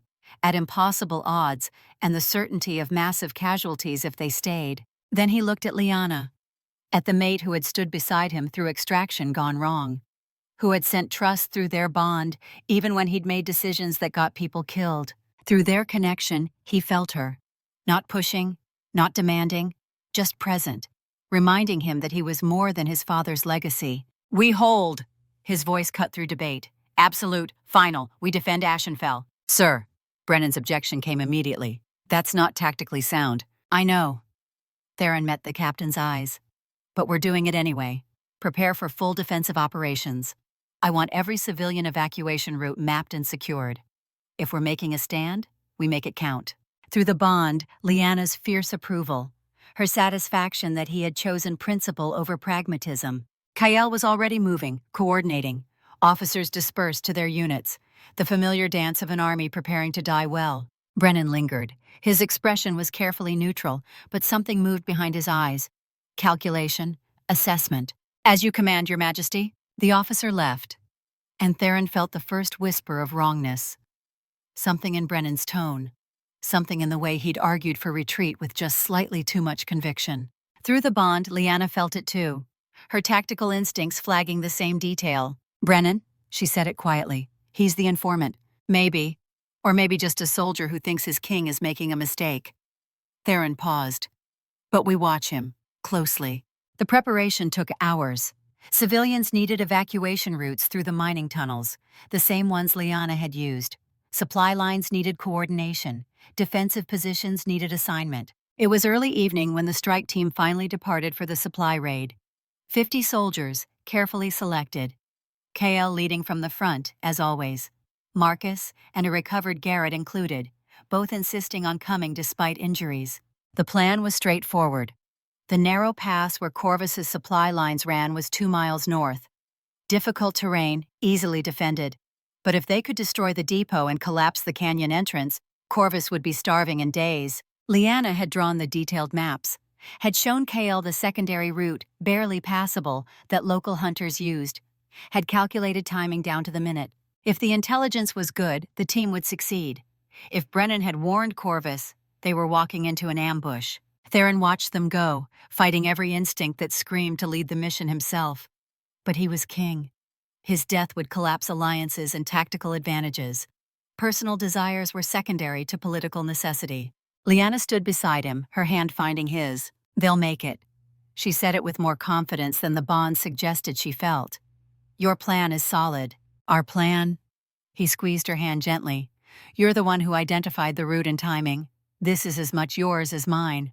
Through their connection, her worry. For Kael, for Marcus, for soldiers marching into danger based on her intelligence. The weight of command settling onto her shoulders, whether she wanted it or not. Hours passed. Night fell. No word from the strike team. Radio silence was protocol, but the waiting was agony. Every minute that passed was another minute where things could go catastrophically wrong. It was near midnight when Kael's voice finally crackled through. "Mission successful. Supply depot destroyed. Pass collapsed. We're coming home." Relief flooded through Theron so intensely it made his knees weak. "Casualties? 1. Kael's voice was tight. Finn took shrapnel from a secondary explosion. Gut wound. He's alive, but it's bad. 22 years old. Communications specialist with optimism that hadn't survived reality. Get him to the field hospital. We'll have surgeons ready. The strike team returned as dawn broke. Exhausted, bloodied, but victorious. The mission had worked. Corvus's supply line was severed, but Finn was dying. The gut wound was exactly as bad as reported. Field dressings couldn't contain the bleeding, couldn't repair the damage. The young soldier's face was gray with shock and pain, his breathing shallow and rapid. Theron reached the field hospital as medics finished their assessment, saw their faces, read the verdict before they spoke. Hours, maybe less. The surgeon said it quietly. "The shrapnel severed major blood vessels. We can try surgery, but the trauma is too extensive. He'll die on the table or shortly after." Through the bond, Lyanna's presence. She had followed him, was standing close enough that their shoulders touched. Finn's eyes found Theron across the tent. Something passed between them. Understanding. The knowledge that some wounds were too catastrophic for hope. "Sir." Finn's voice was weak but clear. "Hurts. Hurts so much, please. Field mercy." The euphemism for what happened when a soldier was dying slowly and painfully, when medical intervention couldn't save them, when the only kindness left was a quick end. Theron had given field mercy before. Each time carved pieces from his soul he would never get back. He moved to Finn's side, knelt, took the young man's hand with a gentleness that contradicted everything else about command. "I'm here. You did well tonight. The mission succeeded because of your work. Tell my mom." Finn's words came with difficulty. "Tell her I didn't freeze, that I was brave." "You were incredibly brave, and I'll tell her myself, I promise." Finn's eyes went to the sidearm at Theron's hip. Understanding passed without words. "Please, don't let me die like this." Theron drew the weapon. His hands were steady because they had to be, because mercy required precision, and precision required control. Through the bond, Lyanna's horror at what was about to happen, her understanding that this was necessary, her absolute commitment to not letting him face this alone. Marcus turned away, unable to watch. Kyle stood at attention, bearing witness because someone had to remember. "Look at me." Theron kept his voice gentle. "When you wake up, the pain will be gone. Your mother and father will be waiting. Tell them you died a hero. All okay." Finn's eyes were losing focus, pain and shock pulling him toward unconsciousness. "Thank you, sir." The weapon was already positioned. Clean angle, instant, as merciful as death could ever be. Theron pulled the trigger. The sound echoed through the tent. Final. Absolute. 22 years of life ended in the space between one heartbeat and the absence of the next. Marcus made a sound somewhere between a sob and a scream. Kale reached out, steadied the young sharpshooter before he collapsed completely. Theron holstered the weapon, looked down at Finn's body. The third name in days added to the ledger he carried. Darius, now Finn. How many more before this campaign ended? Through the bond, Lyanna sent something wordless. Not comfort. This couldn't be comforted. Just presence. The acknowledgement that she had witnessed and would carry the memory with him. He felt something inside him crack. Not break. Just fracture in ways that would never heal correctly. The cost of command accumulating until he wondered if anything remained beneath the weight. Lyanna's hand found his, squeezed. Through the bond, her strength when his own was failing. "Come on," she said it quietly. "You need medical attention for your wound, then rest. The next battles can wait a few hours." She was right. But moving felt impossible. Standing felt like surrendering. Like admitting that Finn's death was real and permanent, and another name he would carry forever. Through the bond, Lyanna pushed, gentle but firm. Alpha command in her voice that made his wolf nature respond despite emotional paralysis. He stood. Let her guide him from the field hospital. Let her take some of the weight because she was right. Partners shared burdens even when those burdens felt unbearable. Behind them, medics prepared Finn's body for transport. Another letter to write. Another family destroyed. Another piece of his soul surrendered to the mathematics of survival. But Lyanna was there. Her hand warm in his. Her presence solid through the bond. The reminder that he wasn't carrying this alone anymore. It didn't make the weight lighter, but it made bearing it possible. And sometimes, that was enough. The decision was made before conscious thought caught up to necessity. Theron's hand was already on the radio transmitter, voice steady despite the certainty that he was committing to a battle that mathematics said couldn't be won. "All units prepare for full defensive deployment. We hold Ashenfell." The silence that followed was profound. Officers exchanged glances, weighted with the understanding that their king had just chosen principle over pragmatism, had rejected every tactical doctrine in favor of something that couldn't be quantified on maps or casualty projections. Through the bond, Lyanna's fierce approval flooded him. Pride, satisfaction, the absolute certainty that this choice, however costly, was right. His wolf nature stirred in response. "Mate approves. Strong Luna. Worthy." Kale was the first to speak, his voice carefully neutral in the way that meant he was processing rapidly. "Sir, clarify. We're engaging Corvus's full force with 1,100 soldiers against 3,000? Yes. For how long? How many days can we hold? As long as it takes to evacuate every civilian." Theron met his second's eyes. "We're not trying to win a conventional battle. We're buying time. Every hour we hold is another 100 civilians through the tunnels." The mathematics shifted slightly. Not victory, survival. Different calculation entirely. Kale nodded once. Sharp. Final. "Then we make them bleed for every street. Urban warfare. Turn Ashenfell into a grinder that destroys armies. The command tent transformed into organized chaos. Officers mobilizing units, supply sergeants coordinating ammunition distribution, communications specialists establishing positions. The familiar rhythm of an army preparing for extended siege. Through the bond, Theron felt Lyanna coordinating civilian evacuations with the same competence she'd shown managing logistics. Her mind was already calculating routes, timing, bottlenecks, making sure every person who could be saved would be. She appeared beside him at the map table. Chestnut hair pulled back severely, practical clothes that wouldn't impede movement, the claiming mark visible at her throat, dark against pale skin. His wolf nature purred at the sight. The evacuation will take minimum 36 hours. She traced routes on the map. Maybe 48 if Corvus pushes hard and we have to slow movement for safety. Can you hold that long? We'll hold, however long it takes. Through their connection, worry. For him, for the soldiers, for the impossible thing they were attempting. But beneath it, absolute trust that if anyone could make this work, it was them together. I need you somewhere safe during this. His hand found hers on the map. The bond was already screaming at the thought of separation, of her in danger while he fought. Number. Her voice carried alpha command. I'm coordinating evacuations from the command post. That's where I'm most useful, and where I can feel you through the bond if things go wrong. His wolf nature wanted to argue, wanted to lock her somewhere secure and guard the entrance. But she was right. Her logistics expertise would save more lives than his protective instincts. Through the bond, he sent reluctant agreement and fierce possessive love that made her breath catch. Stay alive, she said it quietly.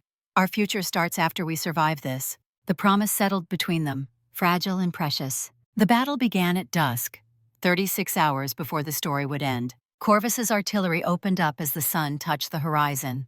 Systematic bombardment designed to soften walls already weakened by days of siege. The thunder was constant, punctuated by the crash of stone giving way.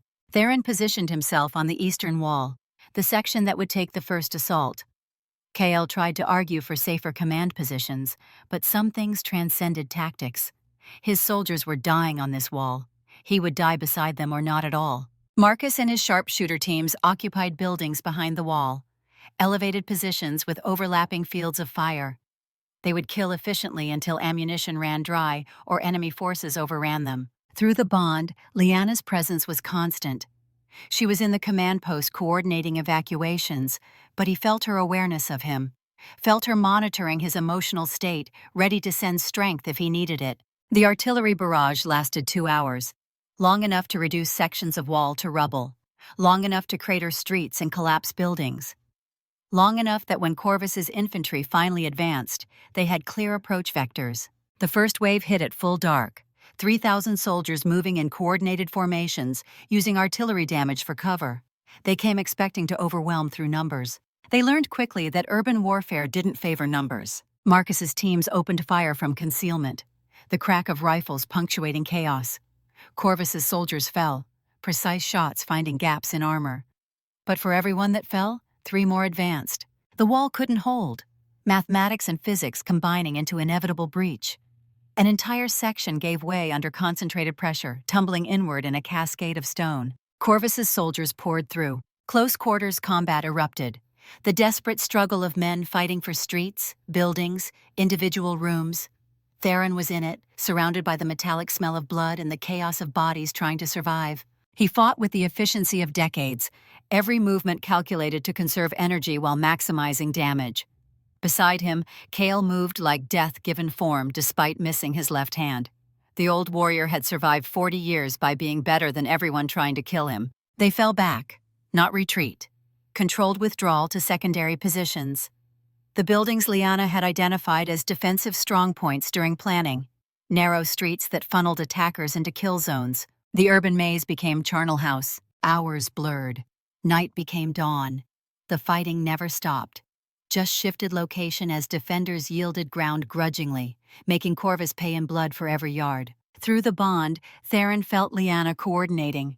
Civilians moving through tunnels and organized streams, supply lines maintaining despite chaos, medical stations treating wounded as fast as they arrived. Her competence was magnificent and terrifying, because it meant she was managing impossible complexity while he was chest-deep in violence. Stay safe. He sent it through their connection during a brief lull. Please, I'm fine. Her response came with warmth and worry. You're the one getting shot at. I can feel every time you're in danger. The bond worked both ways. When he took a grazing hit from shrapnel, her terror spiked so sharply it almost made him stumble. When he killed 3 soldiers in quick succession, her grief at necessary violence flooded through their connection. They were living this battle together despite physical separation. Dawn came. 16 hours into the battle. The fighting had paused as both armies caught breath, regrouped, prepared for the next wave. Theron found Lyanna in the command post. She was coordinating with officers, directing defensive positions with tactical brilliance. But through the bond, he felt her exhaustion, the fear she was controlling, the guilt over every death. When she saw him, something in her expression cracked, relief and terror mixing. You're hurt. She was crossing to him before conscious decision. Her hands went to his side where blood seeped through field dressings. The knife wound from Corvus, reopened hours ago. It's manageable. But the way she touched him, checking injuries with hands that trembled, made his wolf nature surge with possessive tenderness. Her fingers found the claiming mark on his neck. The bond point. Touched it gently, and sent a pulse through their connection that made them both shiver. I thought I'd lost you. Her voice broke slightly. Felt you in combat, felt your pain. Thought the bond would just go silent. His arms came around her, pulled her close despite wounds and exhaustion and the knowledge that the battle wasn't finished. I'm here. Through the bond sent absolute certainty. Not leaving you, not now, not ever. She tilted her head up, eyes meeting his. Blood and dirt streaked across her face, chestnut hair tangled and wild. She should have looked exhausted. Instead, she looked magnificent. His hand cupped her face, thumb brushing across her cheekbone. Through their connection, desire kindled beneath terror and exhaustion. The need to confirm they were both alive, to steal a moment of connection before war called them back. The kiss was desperate, not gentle, the clash of people who might die before they got another chance. His hand fisted in her hair, angling her head exactly where he wanted. Her fingers dug into his shoulders, pulling him closer despite his injuries. Through the bond, emotions flooded. His fierce protectiveness, her absolute trust, the love neither had named but both felt completely. When they broke apart, both were breathing hard. Your Majesty, an officer's voice from the doorway. Carefully neutral. Corvus is regrouping. Next wave incoming within the hour. Reality crashed back. They had stolen minutes. Now duty called. But Theron's hand found Lyanna's. Squeezed. Through the bond. Sent promise. When this is over. When we've won. We finish this conversation properly. Her smile was small but real. I'm holding you to that. His wolf nature purred satisfaction. Made understood. Made accepted. Perfect. The battle resumed. 20 hours in. Then 24. Then longer. The fighting never stopped. Just ebbed and flowed as both armies pushed past normal human endurance. 24 hours into the siege, Marcus went down. Not killed. Worse. A grenade landed near his position. He tried to kick it away, succeeded in changing trajectory. But the explosion still caught him. Shrapnel tearing through his left leg below the knee. The damage was catastrophic. Bone shattered, blood vessels severed. The leg was gone even before medics confirmed it. Theron reached him as field surgery was happening. The young sharpshooter was in shock, face gray, but his eyes were clear. I can't fight anymore. Marcus said it like confession, like failure. My leg. They're taking it. You fought well. Theron gripped his shoulder. Finn would be proud. Darius would be proud. You held the line when it mattered. Through the bond, Lyanna's grief. Another name added to the cost. Another family that would receive letters. But Marcus would live. That was something. 30 hours in, Lord Aldrich died a hero's death. The message came through radio.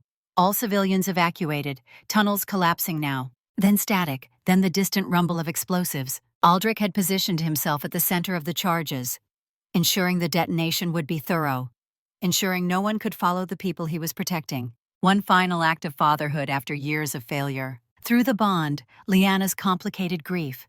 For the father who could have been. For the relationship that might have existed without alcohol and bitterness.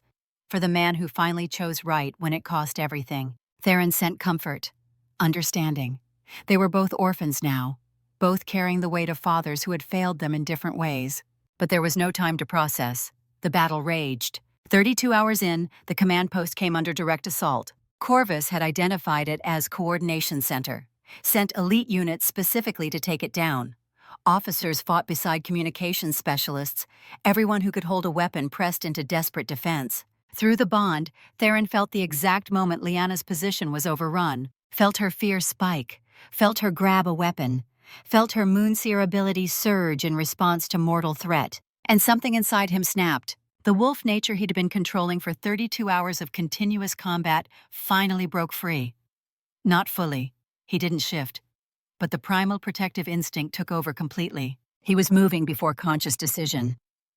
Through streets clogged with fighting, past soldiers who scrambled to get out of his way because something in his eyes said death to anything between him and his mate. KL followed because that's what brothers did.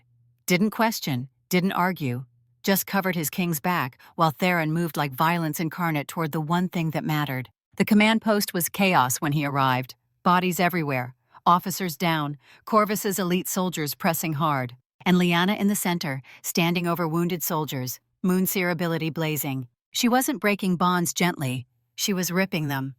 Every enemy soldier who got close suddenly had their connection to Corvus severed violently enough to cause physical pain. They dropped, gasping, freed from compulsion, but too shocked to capitalize. The ability was burning through her. Theron felt it through the bond, felt her nervous system overloading, felt blood starting to pour from her nose, her ears, the power consumption catastrophic. Stop! He sent it through their connection with every ounce of alpha command he possessed. You're killing yourself. Can't stop. Her response was strained. They'll kill everyone if I stop. She was right, but she was also dying, the moonseer ability consuming her from inside. Theron reached her side. His presence seemed to stabilize something, the bond between them creating a conduit that shared the power load. Her nervous system wasn't bearing it alone anymore. Through their connection, strength flowed both ways. His physical power, her supernatural ability, combining into something neither could achieve separately. The elite soldiers collapsed, hundreds of bonds broken simultaneously, Corvus's carefully constructed fear-based army fragmenting from within. Then Lyanna's knees gave out. Theron caught her before she hit ground. Through the bond, felt her consciousness dimming, felt the burns along her neural pathways from power channeled without proper training. Medic! His voice carried command that made soldiers scramble. Now! But even as help arrived, through their connection, he felt something else. Beneath the pain and exhaustion and trauma, life. Not just hers. Something smaller, newer. A third presence in the bond so faint he almost missed it. Pregnant. She was pregnant, and she'd just burned herself out fighting for soldiers who would become their child's future subjects. His wolf nature roared possessive protection. Mate, child, mine to guard. Hold on. He sent it through the bond with everything he had. Both of you hold on. The command post secured, Theron refused to leave Lyanna's side while medics worked. Through the bond, he monitored every fluctuation in her consciousness, sent strength when she needed it, held her tethered to life when power consumption tried to drag her under. KL took command of continuing battle, the old warrior coordinating with the competence of 4 decades' experience. Hours passed. The moonseer burns were extensive but survivable. Her eyes had ruptured blood vessels, would bear scars. Neural damage would take months to heal, but she would live, and so would the child she carried. It was hour 36 when Corvus himself finally appeared. The warlord had held back, letting his army die while he watched. But with bonds broken, forces scattered, defeat inevitable, he came forward himself. Through the bond, Lyanna was conscious enough to watch through his eyes, to send strength despite her injuries. Theron met him in the central square, the same place where markets had once thrived, now just rubble and bodies, the cost of war displayed with brutal honesty. Captain Brennan was there too, the old officer who had argued for retreat, who had been feeding intelligence to Corvus all along. The traitor smiled when he saw Theron approach. Your Majesty, still pretending honor matters? KL's fury was palpable. His remaining hand went to his sidearm. The bullet took Brennan in the head before the traitor could draw his own weapon.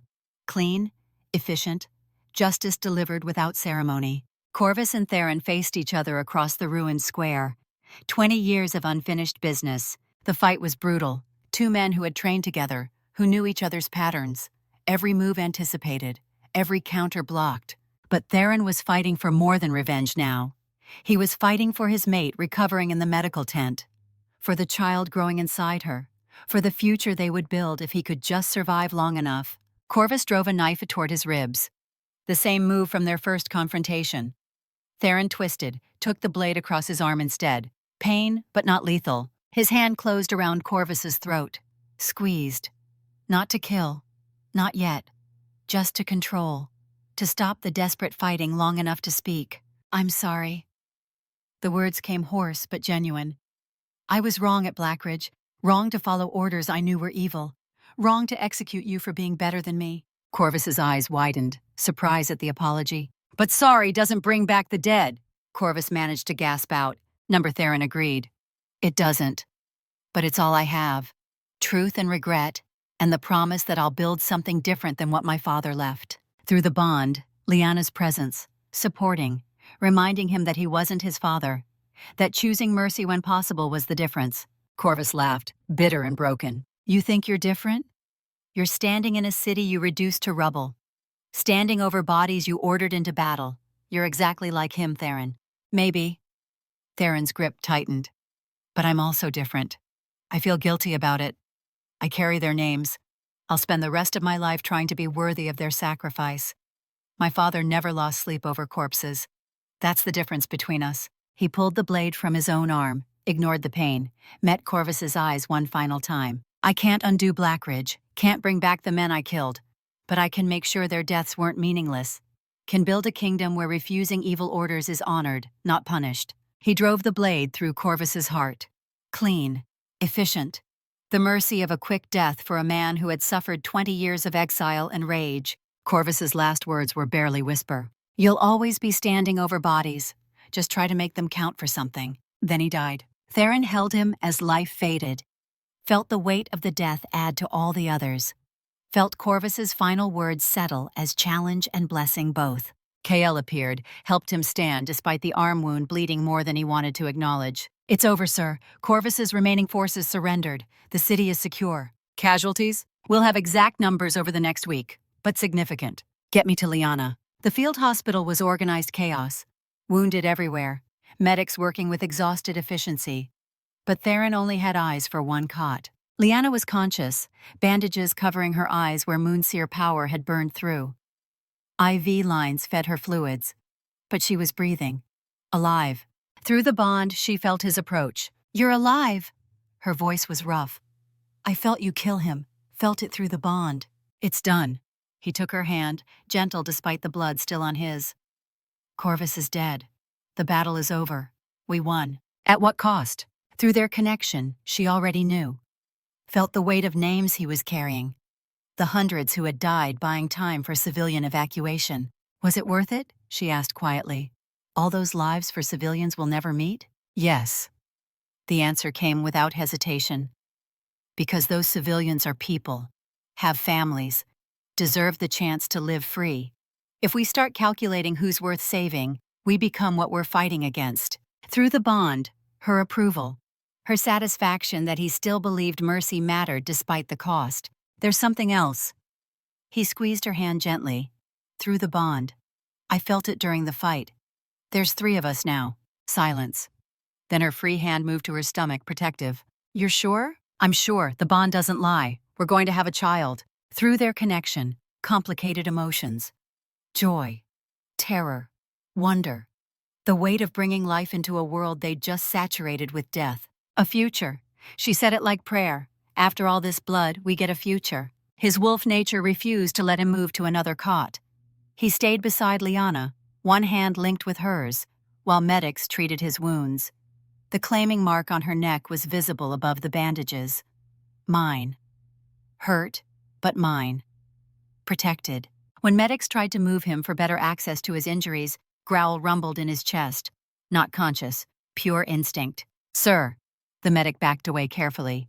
"You need proper treatment. The wounds are serious. Treat me here, not a request." Alpha command that brooked no argument. Kael appeared, assessed the situation with the wisdom of decades. "He understands, son. His mate is injured. His wolf won't allow separation, just work around it." So they did. Stitching wounds while Theron maintained constant physical contact with Lyanna. his thumb stroking circles on her wrist, his other hand periodically checking the claiming mark, reassuring his wolf nature that the bond was intact. Through their connection, Liana's amusement mixed with satisfaction. Her alpha was behaving exactly as instinct demanded, protecting, possessing, refusing to leave his wounded mate's side. The next days blurred together in recovery.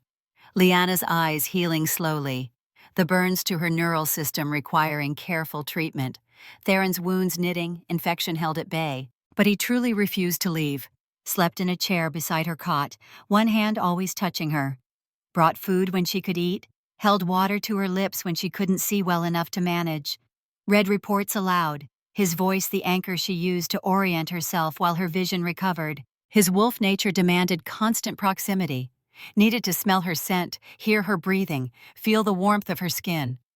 Proof that she lived, that the bond remained strong, that their child grew safely within her. On the third day, she woke to find him watching her. Again, as he had been watching every time she surfaced from sleep. "You really haven't left," wonder in her voice. "Why would I?" His hand found hers automatically. "You're here. Our child is here. Everything that matters is in this tent." Through the bond, love so deep it made her chest ache. This man who led armies and made impossible decisions was undone by the thought of leaving his mate's side while she healed. "I need to tell you something," she said carefully. "The healers confirmed it yesterday, 6 weeks along. Happened right after the claiming, they think. The bond can increase fertility in the first weeks when it's new and strong." His hand moved to her stomach, reverent, protective, covered the place where their child grew with a gentleness that contrasted with every violent thing those same hands had done in battle. "Ours," his voice roughened with emotion. "Our pup, our future." Through the bond, his wolf nature purred constant satisfaction. Mate, pup, pack.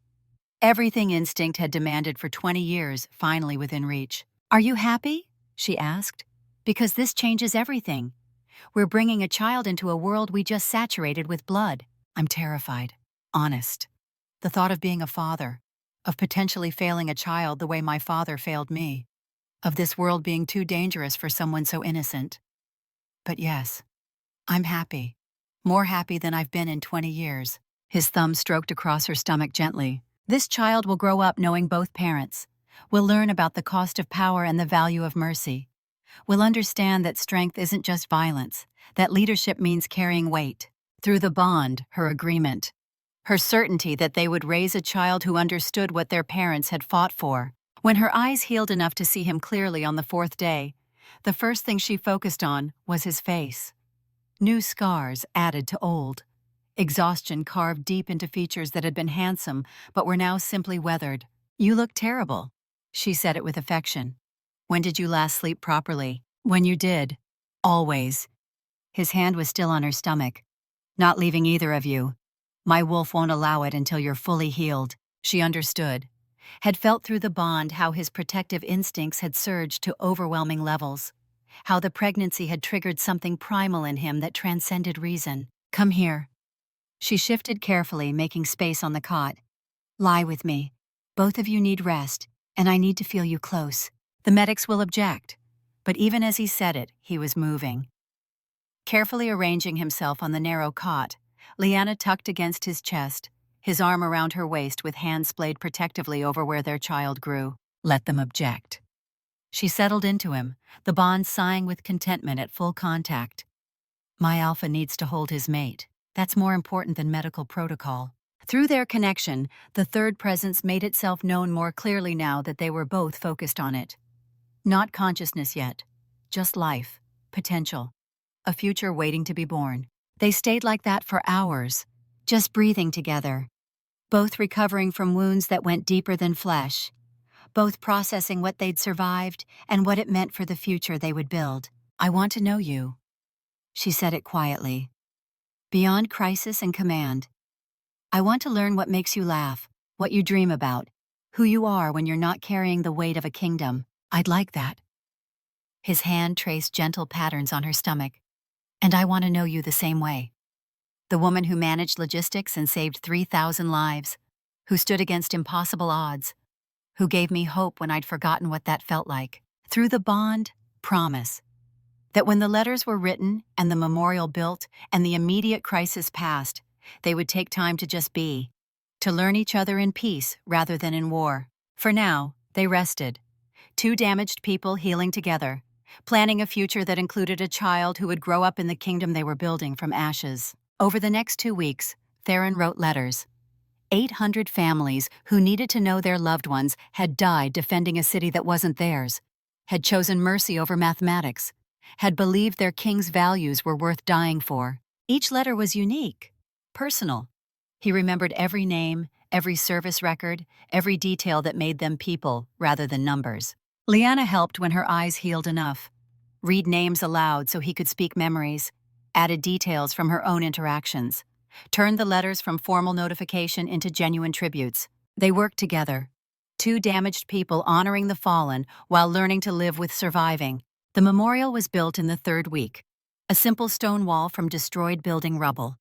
Every name carved into surface, not just Silvercrest soldiers, every soldier who had died in Ashenfell, regardless of side. At the dedication, Theron spoke briefly. These names represent choices. To fight for principle. To refuse tyranny. To value mercy over tactics.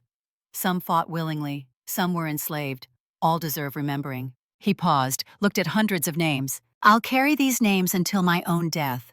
Will remember that command has cost. That being king means living with everyone who dies following your orders. Through the bond, Lyanna's support. Her hand found his, squeezed. That evening, they walked the memorial alone, reading names in fading light. Darius, Finn, Marcus's leg. 800 whose families had received letters. 2,000 of Corvus's army. Lord Aldrich, Brennan. Looking at Lyanna, at her hand resting on the bump beginning to show, at the determination in her eyes, Theron understood. Power wasn't the only thing that mattered. Mercy wasn't weakness. And building a kingdom worth living in meant accepting costs that couldn't be calculated. Any regrets? She asked. Every day? He answered honestly. But I'd make the same choices again. Me too. They stood among names as darkness fell. Two people bound by fate and choice. Two survivors building something better. 6 months later, Ashenfell had been rebuilt. The coronation had been delayed until construction finished. Until wounded healed enough to attend. The ceremony was held at sunset, when the bond between them pulsed strongest. Lyanna stood in the rebuilt Great Hall, her pregnancy now undeniable. 7 months along, belly round with their daughter. Formal gowns had been specially tailored, emphasizing rather than hiding the life she carried. Through the bond, Theron's fierce pride, his mate, his Luna, carrying his child, about to be crowned before the entire kingdom. His wolf nature was barely contained beneath formal ceremony. The old ritual required witnesses, not just court officials, but representatives from every territory. Soldiers who had fought at Ashenfell, civilians who had survived the siege. Even freed soldiers who had been released from Corvus's bonds stood among the crowd, choosing to witness the coronation of the woman who had saved them. Theron lifted the Luna crown. Ancient silver worked with moonstone, reflecting light that seemed to glow with its own luminescence. The weight was significant, both physically and symbolically. Luna of Silvercrest. His voice carried alpha command that resonated through every wolf in the hall. Their bonds responding to the declaration. Partner to the king, mate of my soul, mother of our future, equal in all things that matter. The words weren't traditional. He had rewritten the ceremony specifically for her. To reflect what they actually were, not what tradition dictated. He placed the crown on her head with hands that were steady, despite emotion flooding through their bond. Lyanna stood tall despite the pregnancy making balance difficult. Despite the scars that still marked her face from moonseer burns, she was magnificent. I don't rule, I serve. Her voice rang clear through the hall. And I swear by moon and blood that I will use every ability, every resource, every breath to build something better than what we inherited. To create a kingdom where moonseers aren't hunted, where soldiers who refuse evil are heroes, where our daughter can grow up without the weights her parents carry. The crowd erupted, not polite applause, genuine thunder, because they had seen her fight, had watched her coordinate evacuations while the city burned, had witnessed her burn herself out breaking bonds to free enslaved soldiers. This wasn't a political coronation. This was acknowledgement of what already existed. She was their Luna, because she had earned it through blood and sacrifice. The ceremony concluded with traditional mate bond renewal, public acknowledgement of the claiming. Theron and Lyanna stood beneath the hall's open skylight, moonlight streaming down. His hand cupped her face gently.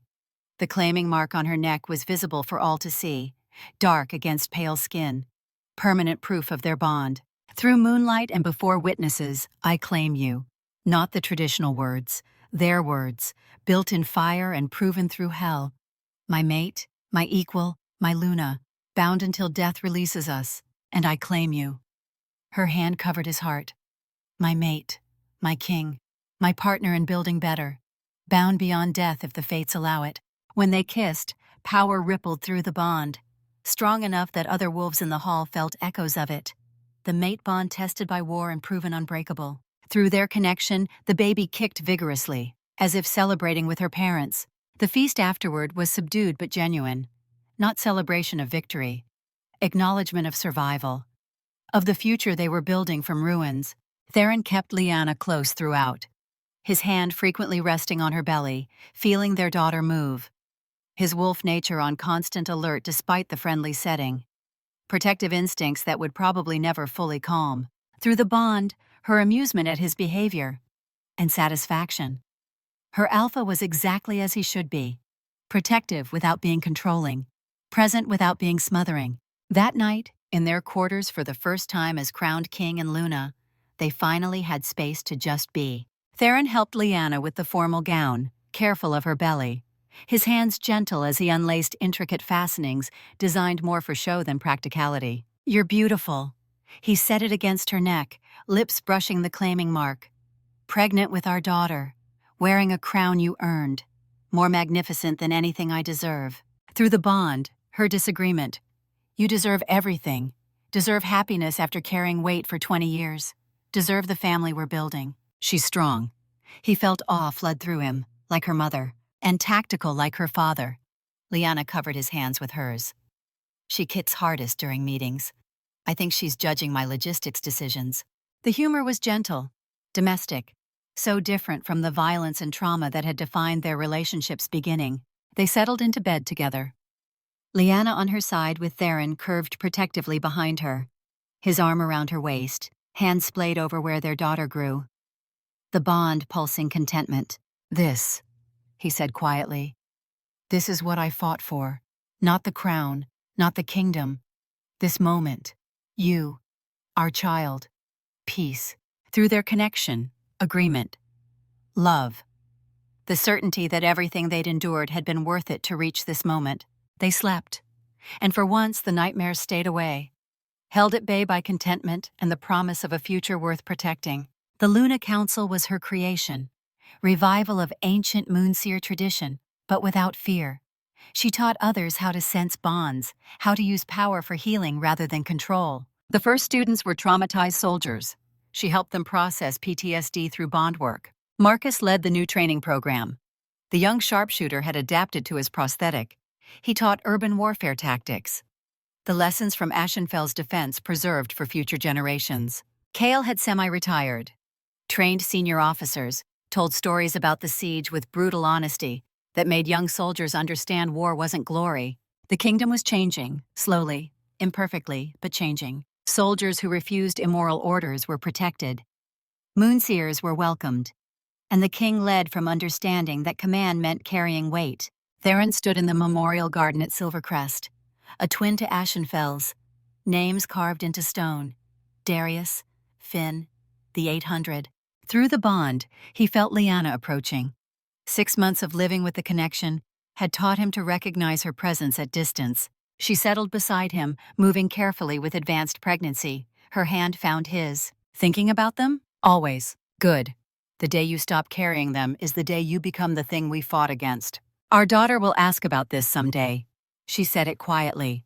What will you tell her? Daughter, we don't know yet. I know. Through the bond, certainty. What will you tell her? That we made choices trying to be better than what we inherited. Trying to build a world where she wouldn't have to make the same impossible decisions. Lyanna leaned against his shoulder. Through the bond, contentment. Not happiness exactly. Too much trauma for that. But peace. I love you. He said it quietly. Simple truth in a moment of calm. I know, she smiled. And I love you too, both the man you are and the king you're becoming. Through their connection, the third presence stirred. Their daughter, responding to parents' emotions. A future, built from ashes and blood, but a future nonetheless. They stood as sunset, two people bound by mate bond and shared trauma. Two survivors who had chosen mercy over mathematics. The nightmares would continue. The weight would never fully lighten. The names would always be there. But they weren't alone. And their daughter would grow up in a kingdom where moonseers weren't hunted. Where soldiers who refused evil were heroes. Where mercy mattered, not redemption. They didn't deserve that. But maybe they had built something that honored the dead by being worthy of their faith. That was enough. It had to be enough. Together, always together. Through the bond, unified. Partners in grief and hope. Mates in truth and choice. We honor them by living, by building better, by being worthy of their sacrifice. That was the oath sworn in ashes and blood. And that was the oath they would keep until death released them. Their daughter kicked, life asserting itself amid memory of death. Liana's hand covered the movement, Theron's hand covering hers. A future, hard-won, blood-bought, precious beyond measure. They would protect it, together, always.